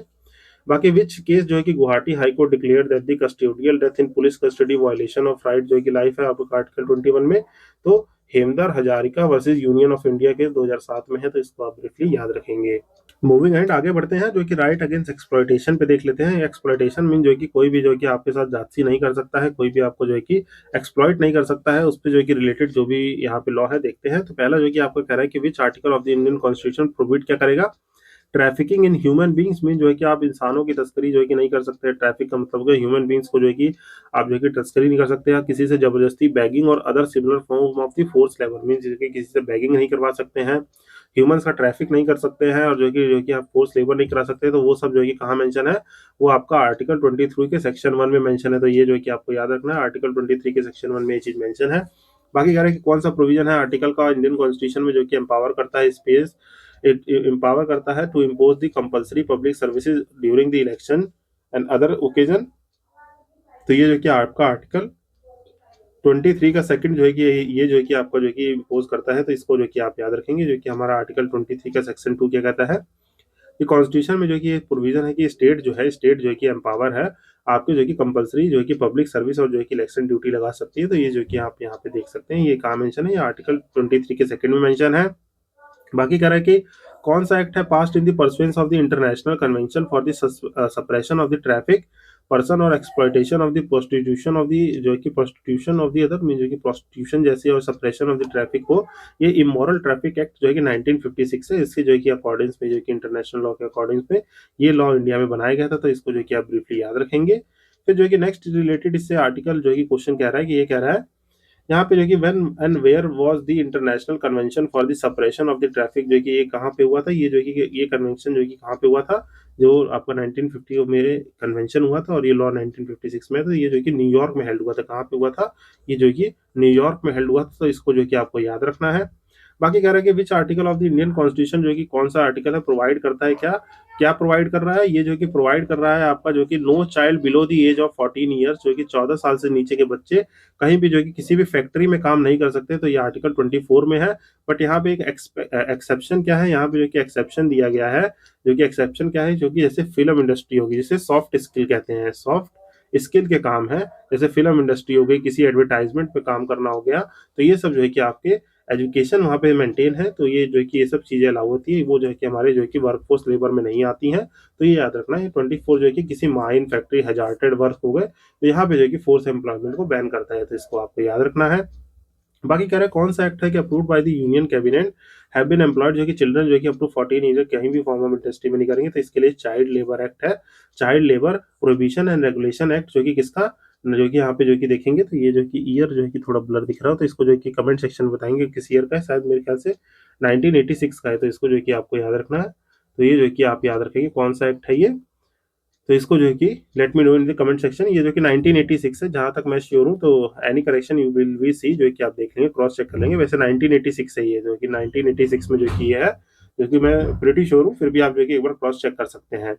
देन जो कि right to freedom of religion, जो है कि इस पे बात है कि फ्रीडम ऑफ रिलीजन किसमें है, 25, 26, जो कि 27 और 28 में है। तो याद रखेंगे क्या, प्रोफेसर जो है कि प्रोफेसर जो है कि आपको मैनेज करेगा टैक्स को रिलीजियसली। तो यहाँ पे जो है कि आपको कोई भी रिलीजन को प्रोफेस करने की, यहाँ पे मैनेज करने की, यहाँ पे उससे रिलेटेड टैक्स और रिलीजियसली जो है कि चीजें हैं, रिलीजियस इंस्टीट्यूशन को मेंटेन करने की बातें हैं। तो देखेंगे तो 25 से 28 में जो कि फ्रीडम ऑफ द रिलीजन दिया गया है। यहाँ पे जो कि आर्टिकल 25 में कॉन्स्टिट्यूशन में who all are the included in the term Hindu, Hindu में कौन कौन इंक्लूड है, तो बुद्धिस्ट हो गए, जैन हो गए, सिख हो गए, ये जो कि हमारे किसमें है, ये हमारे हिंदू में इंक्लूड किए जाते हैं। तो ये आपको मानना होगा कि ये हमारे जो कि क्या है, आर्टिकल 25 में हिंदूज के अंदर जो कि बुद्धिस्ट, जैन और सिख मीन जो कि यहाँ पे एक वर्ड यूज होता है रिलीजियस डेनोमिनेशन। तो यहाँ पे यही जो है कि क्लेरिफिकेशन करने के लिए है। तो ये जो कि याद रखना। बाकी अगर प्रोफेस प्रैक्टिस मैनेज जो है कि प्रोपोगेट किसमें करना है, आर्टिकल 25(1) में है।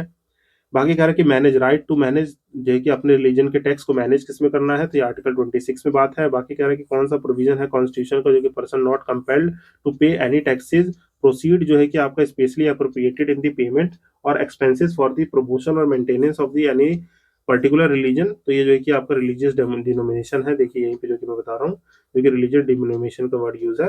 तो ये जो कि हमारे आर्टिकल 27 में है। तो ये जो कि आपको याद रखना है ब्रीफली। बाकी कह रहा है कि आपका religious act excluded from the जो कि freedom provided under article 28 of the Indian constitution. तो यहाँ पे पिलग्रिम जो है कि इसके जो कि अंडर जो कि ये जो कि अवॉइड किया गया है। तो ये जो कि आप याद रख सकते हैं ब्रीफली।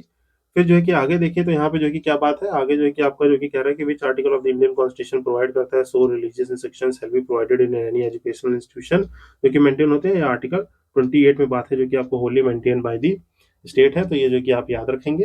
तो जो है कि इससे आगे देखें तो आपका जो कि कल्चरल और एजुकेशनल राइट है, जो कि हमारे आर्टिकल 29 और 30 में है, जहाँ पे जो कि आपके माइनॉरिटीज के प्रोटेक्शन से है। तो यहाँ पे जो कि आप इनको देखेंगे, यहाँ पे जो कि बात कर रहा है under the provision of the which article, जो कि हमारे कॉन्स्टिट्यूशन में कोई भी सिटीजन डिनाइड नहीं होगा admission into the any educational institution mean, जो कि किसी भी एजुकेशन इंस्टीट्यूशन है वहाँ पे जो कि कोई भी एडमिशन डिनाई नहीं किया जाएगा ऑन द बेसिस जो कि आपका यहाँ पे मेंटेन बाय द स्टेट, और कोई भी रिसीव फंड कर रहा है स्टेट से तो वहाँ कोई डिस्क्रिमिनेशन नहीं होगा रिलीजन, रेस, कास्ट, लैंग्वेज के बेसिस पे। तो ये आर्टिकल 29 में ये प्रोवाइडेड है चीज, तो याद रखेंगे। बाकी आर्टिकल 30 क्या कहता है, ये इंडियन कॉन्स्टिट्यूशन प्रोवाइड करता है right of the minorities to establish and administer educational right of their own. जो कि आप जो कि एस्टैब्लिश कर रहे हैं कोई भी अपना जो कि एजुकेशनल इंस्टीट्यूशन, लाइक जो कि आप कोई क्रिश्चियन मिशनरी हो गया या जो कि कोई मदरसा हो गया, ये सब जो कि मेंटेन करना चाहते हैं तो आर्टिकल 30 में प्रोवाइडेड है, तो ये आप ब्रीफली याद रखेंगे। फिर जो है कि कॉन्स्टिट्यूशनल रेमेडीज से जो है कि रिलेटेड है, कॉन्स्टिट्यूशनल रेमेडीज से जो है कि देख लेंगे। यहाँ पे जो कि डॉक्टर अम्बेडकर ने जो कि क्या कहा है, spirit of the Indian constitution क्या है आपका जो कि यहाँ पे राइट टू कॉन्स्टिट्यूशनल रेमेडीज जो कि आर्टिकल 32 में है, वो जो कि स्पिरिट ऑफ द जो कि हमारी कॉन्स्टिट्यूशन है, जिससे सोल भी कहा जाता है। बाकी कह रहा है कि Indian constitution has been defined the corner stone of the democratic efficient raised by the constitution, तो आर्टिकल 32 में है। बाकी 32 के सेकंड पार्ट में है कि सुप्रीम कोर्ट जो है कि वृट इशू कर सकता है, तो ये जो कि आप ब्रीफली याद रखेंगे, सुप्रीम कोर्ट क्या वृट इशू कर सकता है, तो ये जो कि आपको ब्रीफली याद रखना है। बाकी यहाँ पे Romesh Thapar versus state of Madras का केस है 1915 का, जो कि 1950 का जो कि बात करता है क्या, सुप्रीम कोर्ट जो कि held that because of this article आपका जो कि गारंटी और protector of the fundamental right, जो कि मैं आपको ऊपर बता चुका हूँ, गारंटर और प्रोटेक्टर ऑफ फंडामेंटल राइट कौन है, सुप्रीम कोर्ट है, वो भी आर्टिकल 32 के अंडर। फिर आगे देखते हैं, आगे जो कि बात कर रहा है आपका जो कि किस केस में सुप्रीम कोर्ट जो कि स्ट्राइक डाउन द सेक्शन जो कि 66A मीन जो कि आपका जो 66A था, इंफॉर्मेशन टेक्नोलॉजी, जो कि हमारे जो कि सर्टेन रिसोर्सेज की बात करता है, वो Syria single versus union of India case में इसको जो है कि स्ट्रक डाउन किया था, तो ये जो है कि आप ब्रीफली याद रख सकते हैं।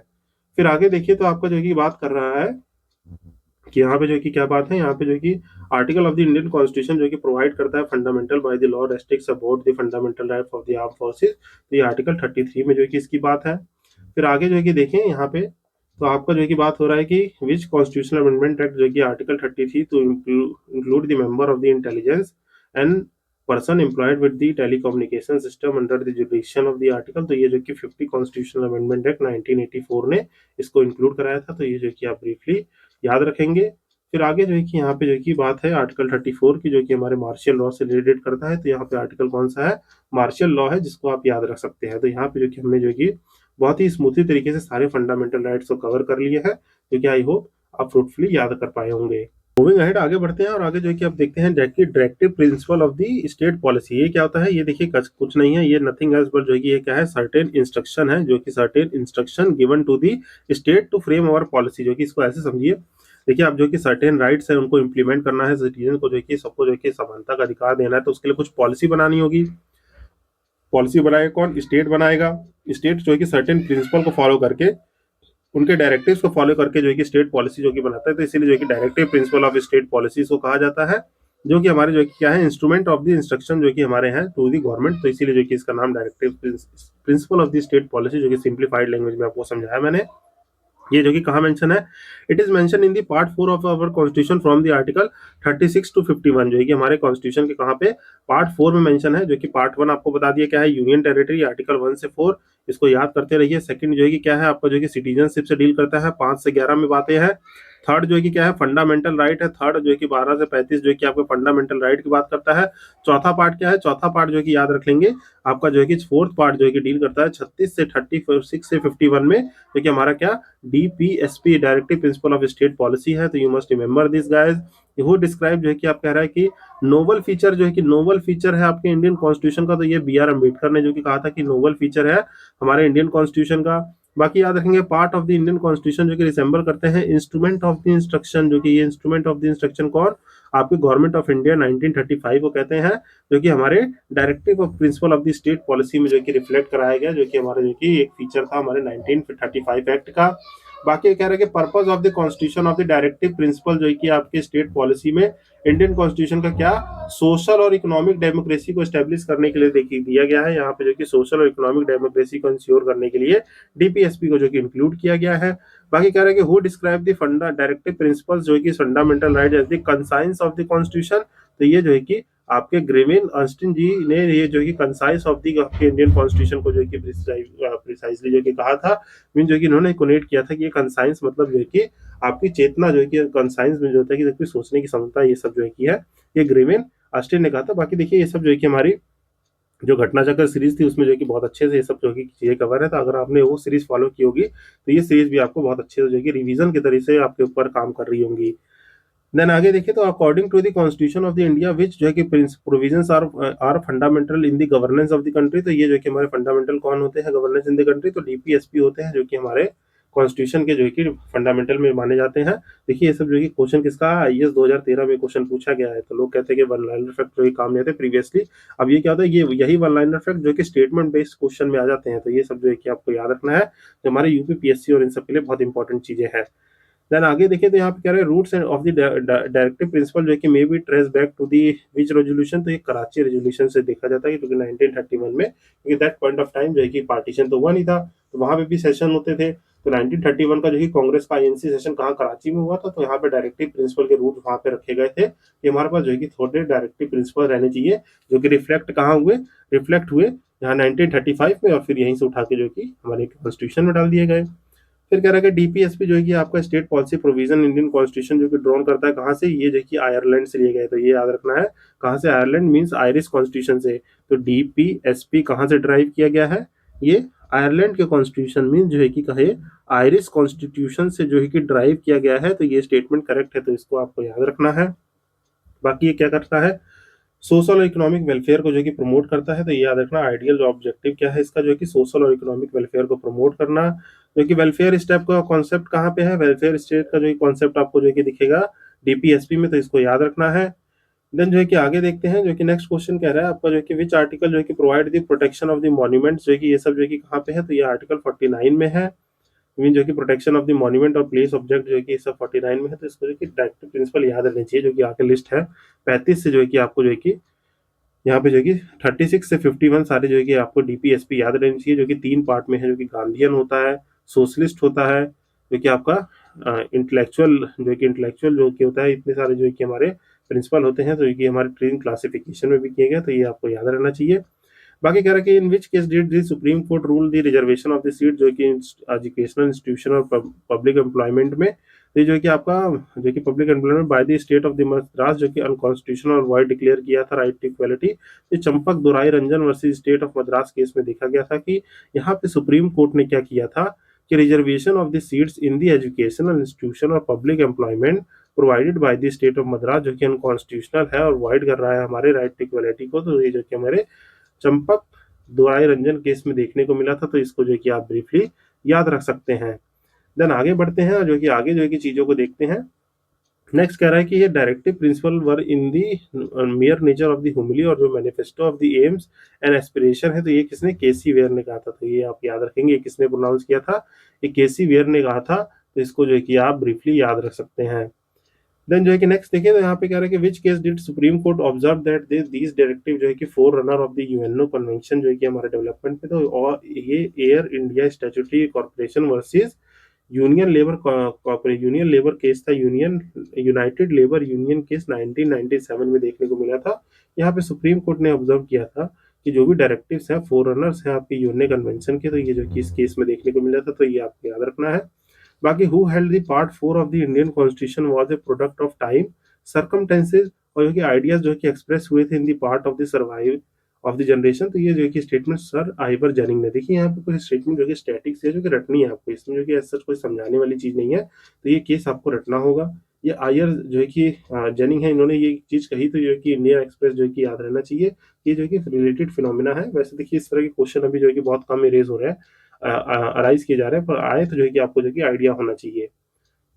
बाकी कह रहा है कि in which case supreme court held that the part 3 और part 4 of the Indian constitution are contemporary और सप्लीमेंट्री टू ईच अदर, तो यहाँ पे मिनर्वा मिल केस जो कि यहाँ पे है कि यहाँ पे आपका जो है कि पार्ट 4 में जो है कि फंडामेंटल राइट और डीपीएसपी, फंडामेंटल राइट डीपीएसपी दोनों एक दूसरे को सप्लीमेंट और कॉम्प्लीमेंट करते हैं, मीन्स ये आप दोनों ही आपस में एक दूसरे को क्या सप्लीमेंट भी कर रहे हैं, कॉम्प्लीमेंट भी कर रहे हैं, तो ये मिनर्वा मिल केस जो है कि आपका इसमें देखा गया था 1980 के, तो इसको जो है कि आपको याद रखना है ब्रीफली। फिर कह रहा है कि which principle was added to the directive principle, जो कि 44 अमेंडमेंट से कौन सा ऐड किया गया था, तो ये participation of the worker in the management of the industry, ये ऐड किया गया है किससे, तो ये आपको याद रखना है भैया जो कि आपका 42वें कॉन्स्टिट्यूशनल अमेंडमेंट एक्ट से ऐड किया गया है, तो इसको जो कि आप ब्रीफली याद रखेंगे। देन आगे जो है कि बढ़ते हैं, यहाँ पे देखिए यहाँ पे जो कि आपको जो कि प्रॉपर लिस्ट जो है कि प्रोवाइड है, ये थोड़ी ब्लर सी है, तो sorry for apologies for this, जो है कि थोड़ी ब्लर सी है कि 36 7 38 9, इसको जो है कि आप जो है कि किसी बुक से एक्सेस कर लेंगे, नहीं तो जब ये पीडीएफ आप डाउनलोड करेंगे तो वहाँ पे जो है कि क्लियर थोड़ा इमेज में मिल जाएगा, तो ये जो है कि आप जो है कि देख सकते हैं। फिर आगे देखें तो यहाँ पे जो है कि आपका बात कर रहा है कि डायरेक्टिव प्रिंसिपल जो है कि state policy from the basis from home according to the constitution for the governance of the country. ये जो कि स्टेट की पॉलिसी है for governance of the country, इसको आपको याद रखना है। बाकी कह रहा है कि विच part of the Indian constitution further enhance the women right in the constitution. तो ये जो कि आपका directive principle of the state policy further enhance करता है आपके जो कि किसके वुमेन राइट्स को, तो इसको आप याद रखेंगे। बाकी जो है कि यूनिक फीचर जो है कि डॉक्टर बी एम अम्बेडकर ने कहा था, जिन्होंने इसको नोबेल फीचर भी जो कि कहा है, तो ये जो कि याद रखेंगे। बाकी कह रहा है कि विच जो है कि article of the Indian constitution determine the directive principal can not B enforce by any court of law. तो ये जो कि आर्टिकल 37 में है। मीन जो है कि इसको जो है कि ये जो कि हाँ, यहाँ पे एक चीज याद रखिएगा, जैसे फंडामेंटल राइट है, फंडामेंटल राइट क्या है, वो जस्टिएबल इन नेचर है। मीन जो कि फंडामेंटल राइट आपके जस्टिएबल है, तो जस्टिएबल है तो that is the enforceable in the court. Mean जो कि आपके एनफोर्सेबल कोर्ट में होंगे, उसके जो कि वायलेशन के लिए आप डायरेक्ट जो कि कोर्ट में जा सकते हैं। पर जो डीपीएसपी है, डीपीएसपी क्या है, ये आपके नॉन जस्टिएबल है। मीन जो है कि इनको जस्टिफाई नहीं कर सकते हैं, तो ये जस्टिएबल नहीं है, तो ये नॉन एनफोर्सेबल इन दी कोर्ट पे। तो यू मस्ट रिमेंबर दिस कि जो कि इसके वायलेशन के लिए आप डायरेक्ट सुप्रीम कोर्ट जो है कि नहीं जा सकते हैं।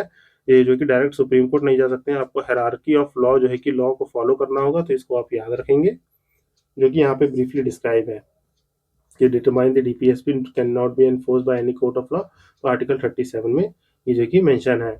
फिर आगे देखें तो यहाँ पे जो कि बात कर रहा है, यहाँ पे क्लासिफिकेशन ऑफ द जो कि आपके जो कि डीपीएसपी की बात है। मीन जो कि आपका ये जो कि गांधीयन, ठीक, सोशलिस्ट, और जो कि आपका लिबरल इंटेलेक्चुअल प्रिंसिपल, जो कि लिबरल इंटेलेक्चुअल में जो कि डिवाइडेड है। तो इसमें देखेंगे आपके जो कि कुछ कुछ ओवरलैपिंग भी होते हैं। तो गांधीयन वाले कौन कौन से हैं, इसको याद रखिए। जो कि आपके गांधीयन वाले जो कि आपका आर्टिकल 40 हो गया, आर्टिकल 43, 43 बी जो कि कोऑपरेटिव है, 46, 47 और 48 जो कि ये सब जो कि क्या गांधीयन कहलाते हैं। बाकी जो है कि आपके सोशलिस्ट कौन कौन से हैं, सोशलिस्ट याद रख सकते हैं, 38 हो गया। तो यहाँ पे क्या लिख दिया है, यहाँ पे 38 थोड़ा आगे लिख देता हूँ मैं, थोड़ा दिखेगा आपको। यहाँ पे सोशलिस्ट कौन से, 38 हो गया, 39, 39 ए, 39 बी, देन जो है कि आपका 41, 42, 43, 43 ए, आपका 47, ये क्या होते हैं, ये जो कि लिबरल इंटेलेक्चुअल है, मीन जो कि सोशलिस्ट है। अब जो कि लिबरल और इंटेलेक्चुअल, जो कि इंटेलेक्चुअल जो कि ये कौन से हैं, इसको जो कि स्पेलिंग स्पेलिंग आप देख लीजिएगा। यहाँ पे 44, 45, यहाँ पे आपका जो कि आपका 48, 48 ए, 49, 50 और 51, ये जो कि देखो कुछ कुछ जो है कि ओवरलैपिंग से भी होते हैं, तो इसको जो है कि आपको जो है कि इससे कंफ्यूज नहीं होना है।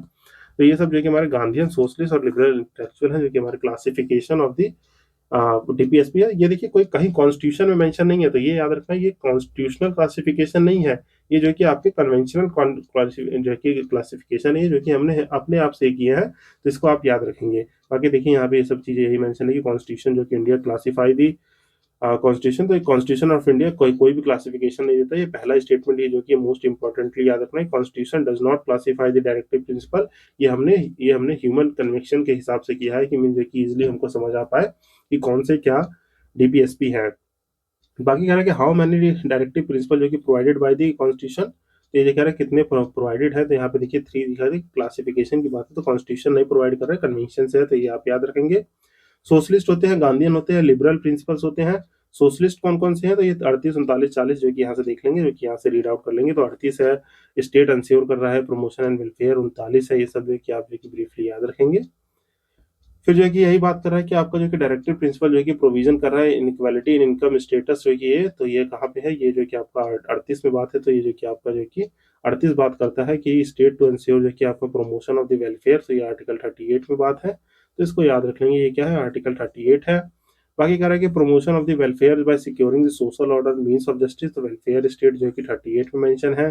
बाकी कह रहा है कि means of the advocate livelihood, ये जो कि मीन्स ऑफ एडवोकेट लाइवलीहुड कहाँ मेंशन है, ये आर्टिकल 39 के ए में मेंशन है, तो इसको आप ब्रीफली याद रखेंगे। ये आर्टिकल 39 के ए पर सब क्लॉज में मेंशन है। ये क्या मेंशन है, आपका लाइवलीहुड मेंटेन करने के लिए। इसमें भी देखेंगे तो जो कि आपको जो कि कुछ 39 में ए बी सी डी करके है, तो ये जो कि आप देखिए प्रीवियस एक सेशन है मेरा जो कि डीपीएसपी फंडामेंटल ड्यूटीज का है, उसको आप अटेंड कर लेंगे। नहीं तो बाकी घटना चक्र वाली जो सीरीज है उसको जो कि फॉलो करेंगे, तो वहाँ पे ये सब जो कि अच्छे से एक्सप्लेन किया हूँ, तो वो जो कि वहाँ से फॉलो कर सकते हैं।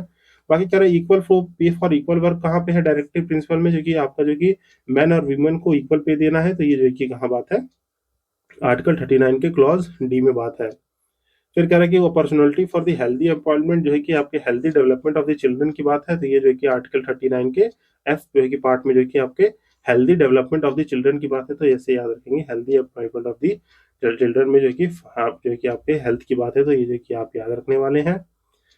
फिर जो है कि बात कर रहा है provision of legal equal equal justice to provide free and legal aid, जो है कि ये सोशलिस्ट प्रिंसिपल है, जो कि याद रखेंगे फ्री और लीगल एड एंड एडवाइस जो है कि आपका जो है कि बात है यहाँ पे 39 ए में जो है कि बात करता है, तो ये जो कि याद रखेंगे। यहाँ पे देखिए 39 क्लॉज ए, ये सब जो है कि small A B C D में लिखा रहता है, यहाँ पे कैपिटल लिखा हुआ है, तो इससे कंफ्यूज नहीं होना है। तो ये जो है कि यहाँ पे जितने भी ये हैं, ये सब देखिए स्मॉल लेटर में होंगे। ये जो डी है मीन्स जो कि 39 का ए बी ये सब क्लॉज है। ये क्लॉज ए है मीन्स जो कि आपका equal justice free and legal add है। फ्री लीगल एड का मतलब हो गया मीन्स जो कि आप जो है कि कोई केस कर रहे हैं, तो आपको जो है कि कोर्ट जो है कि सरकारी वकील प्रोवाइड कराते हैं, तो वही फ्री लीगल एड कहलाता है। तो ये जो है कि हमारे 39 ए में मेंशन है, तो इसको जो है कि इस तरीके से आप याद रखेंगे। बाकी जो है कि बात कर रहा है कि which article of the Indian constitution talk about the public assistant in the case, तो ये जो है कि हमारा आपका एम्प्लॉयमेंट जो है कि ओल्ड एज और सिकनेस पे, तो ये आर्टिकल 41 बात करता है। फिर सोशलिस्ट प्रिंसिपल है जो कि अबाउट करता है आपकी मेटर्निटी लीव की, तो ये जो कि देखिए इसीलिए जो कि एम्प्लॉयमेंट जो है कि वुमेन्स की बात करता है डीपीएसपी, तो आर्टिकल 42 में ही बात है कि आपका जो है कि मेटर्निटी लीव जो है कि आपके मातृत्व जो है कि छुट्टियां जो दी जाएंगी, यहाँ पे ये बात है, तो ये सब देखिए याद रखेंगे। आर्टिकल 40 जो है कि ऑर्गेनाइजेशन ऑफ पंचायत से याद रख सकते हैं, आर्टिकल 40 ऑर्गेनाइजेशन ऑफ पंचायत है। बाकी जो है कि आपका प्रमोशन जो है कि आपका जैसे आर्टिकल 40 ऑर्गेनाइजेशन ऑफ पंचायत है, तो ये जो कि ऑटोमेटिकली समझ में आ रहा होगा ये गांधीयन है। फिर promotion of the cottage industry और professional management of the cooperative society, ये कहाँ पे है आर्टिकल 43 और आर्टिकल 43 ए में, मीन आर्टिकल 43 और 43 ए में आपका कॉटेज मीन जो कि आपके जो कि कॉटन से रिलेटेड और कोऑपरेटिव सोसाइटी जो है कि इससे रिलेटेड चीजें हमारी आर्टिकल 43 में मेंशन है, तो ये आपको याद रखना है। बाकी कह रहा है कि आपका जो है कि पार्ट ऑफ द कॉन्स्टिट्यूशन जो है कि इकोनॉमिक इंटरेस्ट जो है कि एससी एसटी का सोसाइटी में प्रिंसिपल ऑफ द जो है कि आपकी स्टेट पॉलिसी, ये जो कि कहाँ पे है, ये आर्टिकल 46 बात करता है। यहाँ पे आर्टिकल 47 जो है कि provision of the intoxicant drink और ड्रग में जो कि दारू वारू ये सब जितनी चीजें हैं, अल्कोहल अल्कोहल जितनी चीजें हैं, इंटॉक्सिकेंट का ड्रिंक का मतलब यही होता है, सिंपल सी बात है। जितनी भी जो कि अल्कोहलिक प्रोडक्ट हो गए, जितनी भी शराब दारू ये सब चीजें हो गई, ये सब जो कि आर्टिकल 47 में बैन है, जो कि गांधीयन जो कि आपका जो है कि प्रिंसिपल है। Article 48 provision of the slaughter of the cow calves और अदर मिल्क मीन्स जो है कि जो भी आपके दूध डेयरी वाले प्रोडक्ट वाले जो है कि गाय भैंस जो भी चीजें हैं मिल्क जो है कि आर्टिकल 48 में जो है कि उसका स्लॉटर नहीं करना है, ये मेंशन है। बाकी main ideology between the liberal intellectual जो है कि प्रिंसिपल जो है कि क्या है यहाँ पे लिबरलिज्म जो है, लिबरलिज्म जो है इस पर थोड़ी बहुत लिख देते हैं। यहाँ पे लिबरलिज्म जो है कि आपका जो किसको जो है कि प्रमोट करता है, तो ये आप ब्रीफली याद रखेंगे। फिर आगे बढ़ते हैं जो कि आपका जो कि बात कर रहा है कि आर्टिकल 44 क्या है, ये आपका यूनिफॉर्म सिविल कोड जो है कि यूनिफॉर्म सिविल कोड जो है कि इसको याद रखेंगे। तो इसमें जो कि पहला स्टेट कौन सा है जल्दी से बताइए मुझे, क्योंकि देखिए यहाँ पे पहला स्टेट है उत्तराखंड जो है कि क्या है, उत्तराखंड जो है कि पहला स्टेट है जिसने जो कि यूसीसी लागू किया है। सर आप सोचेंगे सर गोवा, तो गोवा नहीं है, वहां पे जो कि सिविल कोड है, वो जो कि पोर्टिको सिविल कोड था, तो वो यूसीसी नहीं है, तो इसको याद रखना है। ये फैक्ट जो है कि बहुत कंफ्यूजिंग है। तो पहला स्टेट जो है कि अपना उत्तराखंड है। और जल्दी से कमेंट सेक्शन में बताइए अभी कितने स्टेट के पास यूसीसी है। ये जो कि हम जो है कि सेशंस में कर चुके हैं घटना चक्र के, जो भी घटना चक्र देखे हैं जल्दी से मुझे कमेंट सेक्शन में बताएं। बाकी कह रहा है कि आर्टिकल 45 जो है कि क्या प्रोवाइड करता है, provide the early child care जो कि education for the all children, ये हमारे आर्टिकल 45 में है, तो इसको आप याद रखेंगे। आर्टिकल 45 किसकी बात करता है, ये जो कि अर्ली चाइल्ड केयर जो कि एजुकेशन की बात करता है। आर्टिकल 48 में जो कि आपके प्रोटेक्शन ऑफ द इन्वायरमेंट है, इसको याद रखेंगे। प्रोटेक्शन ऑफ द इन्वायरमेंट जो कि प्रिंसिपल टॉक करता है आपके प्रोटेक्शन ऑफ इन्वायरमेंट की। बाकी आर्टिकल 50 जो है कि बात करता है किसकी, सेपरेट जुडिशियल फॉर्म जो है कि executive in the public service of the state, क्योंकि हमारा separation of the judiciary and executive, judiciary and executive के सेपरेशन की बात आर्टिकल 50 करता है। बाकी जो कि लिबरल इंटेलेक्चुअल प्रिंसिपल है आर्टिकल 51 जो कि international peace, promotion of the international peace security meaning just जो कि रिलेशन की बात करता है, वो आर्टिकल 51 करता है। बाकी याद रखिए यहाँ पे कुछ जो है कि आपकी जो कि अगर जो है कि इम्प्लीमेंटेशन से रिलेटेड जो कि फैक्ट दे रखे हैं, तो इसको भी जो है कि थोड़ा जल्दी जल्दी पढ़ेंगे। इसमें जो कि बात कर रहे हैं implementation the provision of the directive principal which commission जो है कि स्टैब्लिश दी जो है कि 1950 जो है कि आपका 1950 में जो कि प्लानिंग कमीशन स्टैब्लिश की गई थी। अब जो है कि हालांकि प्लानिंग कमीशन की जगह थिंक टैंक कौन आ गया है, आपका जो कि नीति आयोग आ गया है, तो ये याद रखेंगे। बाकी 61 और 76 में जो कि 2 एक्ट बनाए गए थे to protect the interest of the women. तो देखिए कौन कौन से, 1961 में आपका मैटरनिटी बेनिफिट एक्ट बना था, 1976 में कौन सा, equal numeration of the act बना था, जो कि हमारा जो कि बराबर के जो है कि वेजेस मिले, तो ये जो कि दोनों एक्ट याद रखेंगे आप। फिर आगे करें कि under which directive principle of the state policy primacy of the health centre और स्पेशल जो कि programme for eradicating the different disease जो थी, ये जो कि हमारे किसमें है, ये हमारा आर्टिकल 39 के ई क्लॉज में, मीन जो कि सब क्लॉज ई में है, तो इसको स्मॉल में भी जो कि रिप्रेजेंट किया जा सकता है, तो ये जो कि याद रखिएगा आप।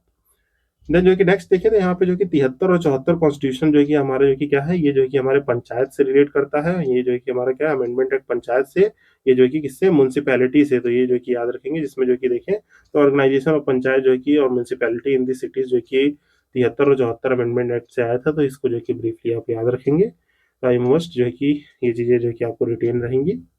यहाँ पे मनरेगा प्रोग्राम की बात की गई है, तो यहाँ पे 43 और 41 में है, 43 जो कि न्यूमरेशन ऑफ द एक्ट है, जो कि हमारे इक्वल वेज इन सब की बात करता है, तो ये जो कि आपको याद रहना चाहिए। बाकी जो कि आप जान ही रहे हैं, इसका जो कि नाम चेंज करके जो कि अभी जो कि सीजी ग्राम्स करके जो कि इसका जो कि स्कीम का नाम जो कि चेंज किया जाता है, central guarantee rural employment management act जो कि सीजी राम करके जो कि ये नाम किया जा रहा है, तो इसको जो कि आप याद रखना है, मनरेगा का नाम जो है कि चेंज होने के वो है।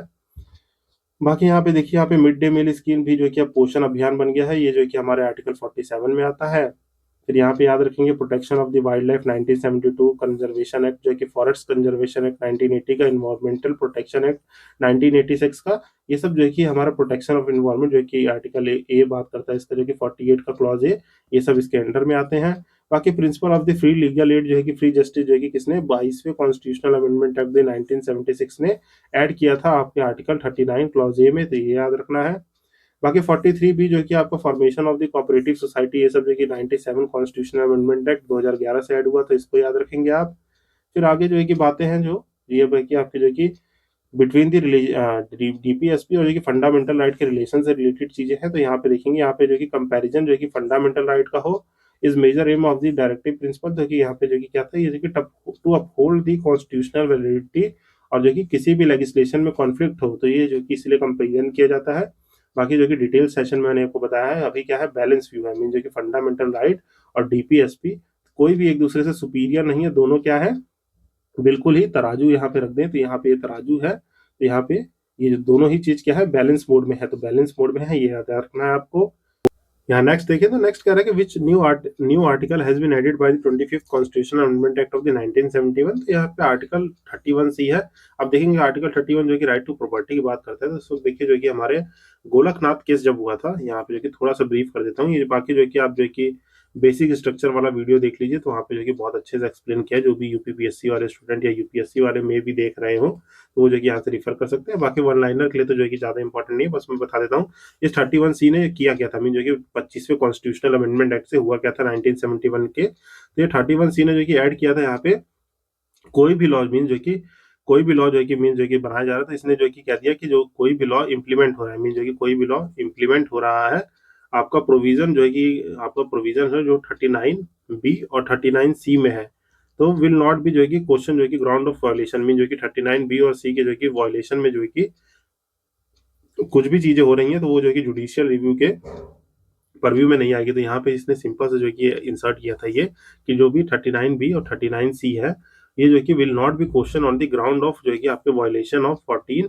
19 और 21, जो है कि इनसे जो कि कोई भी चीज रिलेटेड वायलेशन हो रही, तो वो जो कि हमारे परव्यू में नहीं आएंगे, तो ये जो कि हमारे 24वें कॉन्स्टिट्यूशनल अमेंडमेंट एक्ट ने किया था। जैसे बाकी यहाँ पे देखिए 25वें ने किया था, 24वें ने जो कि अलग चीजें की थी, उसने जो कि 368 से जो कि अमेंडमेंट के प्रोविजन को या जुडिशियल रिव्यू के हटा दिया था, तो ये सब चीजें जो कि आप याद रखेंगे, जो कि हमारे basic structure of the constitution को इवॉल्व करने की डॉक्ट्राइंस है, ये याद रखेंगे। 39(1)(c) से किया क्या गया था, इंप्लीमेंट किया था प्रोविजन कि 39(b) और सी में कुछ भी चीजें जो है चेंज किए जा रहे हैं, तो वो हमारे जो कि वायलेशन नहीं मानी जाएंगी, तो इसको याद रखिएगा। यहाँ पे यही देखिए आपका 39(1) से जो कि read in the Indian constitution, कोई भी लॉ मेड कर रहा है giving the effect to the directive principle under the 39(b)(c) would be invalid if derogates fundamental right under the, देखिए आपका क्या है, वुड बी इनवैलिड जो कि आपका डेरोगेट करेगा फंडामेंटल राइट्स को अंडर 14, 19 और 31, तो जो कि फंडामेंटल राइट को जो कि डेरोगेट करेगा, मतलब जो कि आपका जो कि इंडेरोगेशन होगा तो वो जो कि हमारा जो कि लॉ इनवैलिड करा दिया जाएगा। तो ये आपको याद रखना है,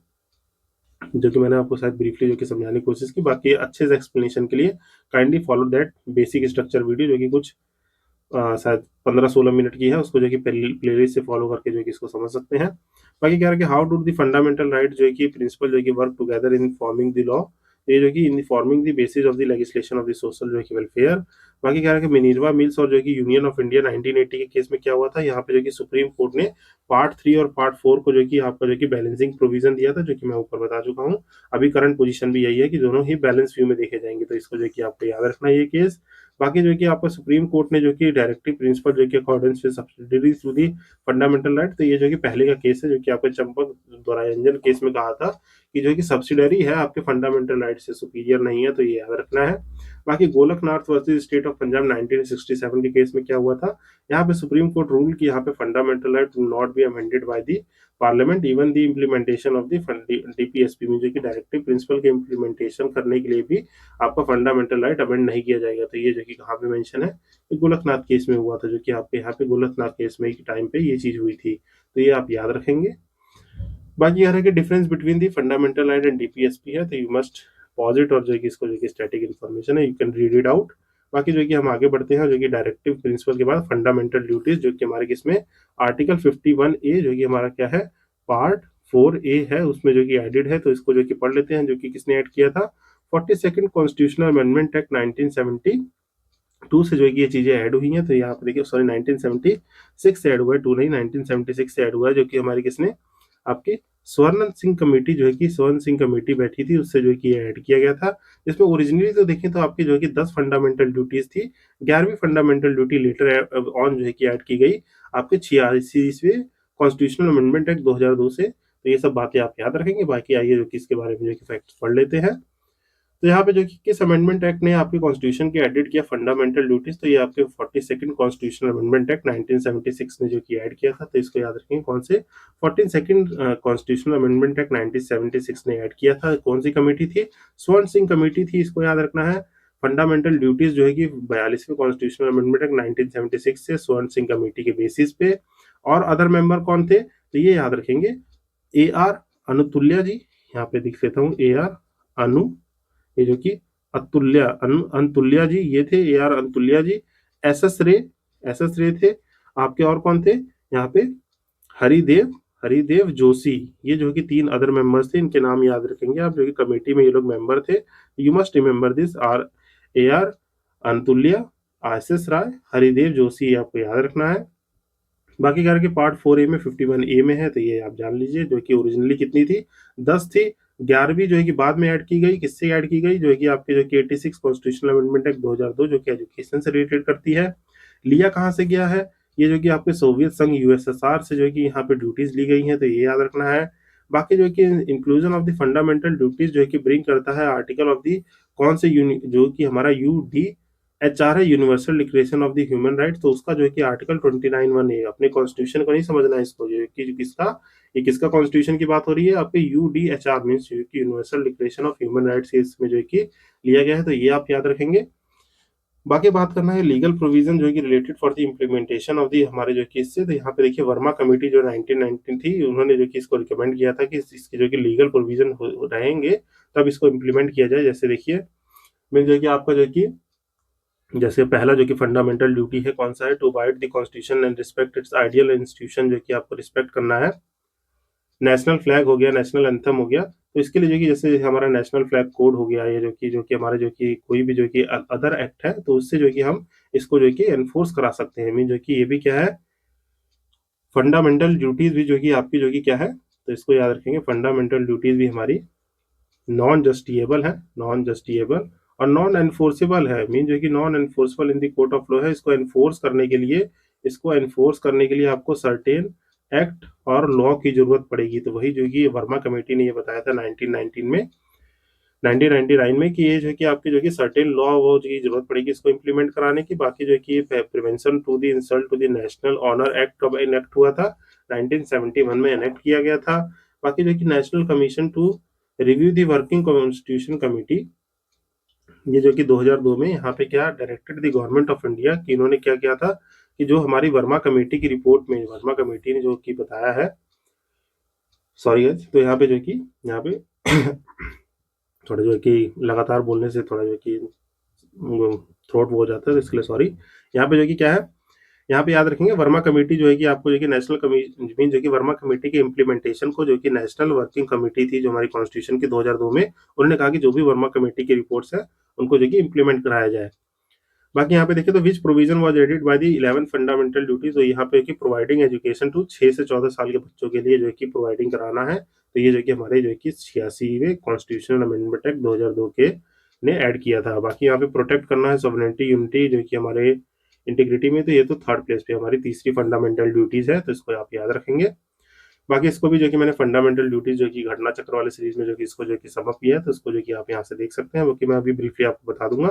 बाकी यहाँ से देखेंगे तो यहाँ पे प्रोटेक्शन ऑफ नेचुरल हैबिटेट और वाइल्ड एलिमेंट, ये देखिए हमारा जो कि क्या फंडामेंटल ड्यूटी है। यहाँ पे स्टेट कैलेंडर वर्सेस विजय एम्यूल केस था, जहाँ पे कुछ जो कि बालक थे, यहाँ पे जो कि कुछ लोग थे कि पर्सन जो कि कंपेल्ड टू सिंग दी आपके जो कि नेशनल एंथम, जो कि आर्टिकल 19 के अंदर इनको प्रोटेक्ट किया गया था, सुप्रीम कोर्ट ने जो है कि अलाउ कर दिया था। देन यहाँ पे fundamental duties serve as the reminder to home, तो ये सिटीजन ऑफ द इंडिया के लिए थोड़ा रिमाइंडर है कि सर्टेन राइट्स को एंजॉय करते करते आपके पास सर्टेन जो है कि ड्यूटीज को भी परफॉर्म करना होता है, तभी जो है कि आप जो है कि एक अच्छे सिटीजन बनते हैं। तो यहाँ पे जो है कि इसलिए जो है कि फंडामेंटल ड्यूटीज को जो है कि बाद में इंक्लूड किया गया था। देन यहाँ पे देखें तो part of Indian constitution serve as the source, जो है कि हमारे जो कि promote the discipline among the citizen, तो फंडामेंटल ड्यूटीज किए गए। आप सोच रहे होंगे सर ये ड्यूटीज बाद में ही क्यों ऐड की गई, तो देखिए at the time of independence, at the time of independence जब जो है कि नेहरू जी के सामने जो कि ये बात आई, तो जो कि उन्होंने जो कि कमेटी ने कहा कि ड्यूटीज भी ऐड कर देते हैं, जो कि यूएसआर में जो कि देखिए तो राइट के साथ साथ क्या है वहाँ ड्यूटीज भी है। देखिए रसिया कॉन्स्टिट्यूशन, इन सब जो कि सोवियत यूनियन कॉन्स्टिट्यूशन, वहाँ पर ड्यूटीज भी है। तो उन्होंने कहा कि देखिए भाई साहब बात ऐसी, अभी इंडिपेंडेंट हुए हैं, अभी जो कि राइट्स ही दे दिया जाए, तो सर्टेन बेसिक राइट्स जो कि करेंगे, तो बाद में जो कि ड्यूटी का प्रोविजन जो कि बाद में इसलिए ऐड किया गया। ये जब राइट्स मिल गए तो फिर जो कि आप देखेंगे ये जो जयप्रकाश मूवमेंट था बिहार का, जयप्रकाश जी ने जो कि मूवमेंट किया था इन दी बिहार अगेंस्ट द करप्शन और पेपर लीक, ये सब बहुत चीजें हो रही थी, तो वहां पे देखा गया कि अब सर्टेन ड्यूटीज जो है कि इंसानों को पकड़ानी पड़ेगी, सिटीजन्स को। तब जो है कि उसके बाद जो है कि ये फ्यूलअप हुआ। फिर स्वर्ण सिंह कमेटी बैठती है, यहाँ पे आपकी स्वर्ण सिंह कमेटी बैठी, और जो है कि फंडामेंटल ड्यूटीज तब इंक्लूड किए गए दैट टाइप ऑफ इंडिपेंडेंस, जो कि सरकार ने मना कर दिया कि जो है कि राइट्स दे रहे हैं तो ड्यूटीज अभी लेना बहुत जो है कि थोड़ा गलत काम हो जाएगा, इसीलिए जो कि इसलिए बाद में ऐड की गई, तो इसको जो है कि आप याद रखेंगे। फिर आगे देखते हैं यहाँ पे जो कि विच ऑर्गेनाइजेशन जो कि इम्पोज पेनल्टी और पनिशमेंट फॉर एनी ड्यूटी, तो ये जो कि पार्लियामेंट के पास पावर है, वो एक्ट के थ्रू जो कि ये चीजें करा सकती है, तो ये आपको याद रखना है। बाकी देखिए यहाँ पे हमारी जो फंडामेंटल ड्यूटीज है इसको जो कि आप पॉज करके पढ़ लेंगे। जैसे देखिए आपके नेशनल फ्लैग व्लैग है, इनको जो कि इंपॉर्टेंस देनी है, आपको जो कि चेरिश करने हैं सबके जो कि फ्रीडम फाइटर्स है उनके जो कि आइडियाज को, सॉवरेनिटी यूनिटी इंटीग्रिटी बनानी है, आपको जो कि रेंडर करना है, कोई भी नेशनल सर्विस होगी तो उससे जो कि बुलाया जाएगा तो रेंडर करना है। बाकी ये सब जो कि आप ब्रीफली पॉज करके पढ़ सकते हैं। आई होप जो कि ये सेशन आपको अच्छा लगा होगा, जहां मैंने ब्रीफली जो कि समअप करने की कोशिश की ये सब फंडामेंटल ड्यूटीज राइट। बाकी इसके नोट्स वोट जो भी है मैं यहाँ पे टेलीग्राम चैनल पे जो कि अपलोड करते रहूंगा, तो you can follow telegram channel. तो सेशन अच्छा लगा हो तो please guys do like, subscribe and share. Thank you for listening to the end, तो आपका जो कि बहुत बहुत धन्यवाद जो कि आपने एंड तक सुना। आपके लव एंड सपोर्ट के लिए कुछ ही लोग तक जा रही है वीडियो, पर जो है कि ठीक है, बाकी धीरे धीरे चैनल पे रीच आएगी, हमारी ऑडियंस भी बढ़ेगी। आप चाहे तो अच्छा लगा है तो आप इसको शेयर करके सब्सक्राइब लाइक करवा के जो कि आप जो कि अपने दोस्तों को सजेस्ट कर सकते हैं कंटेंट। मिलते हैं अगर मैं नेक्स्ट सेशन में। Till then signing off this side Ashish Bhaskar, happy learning.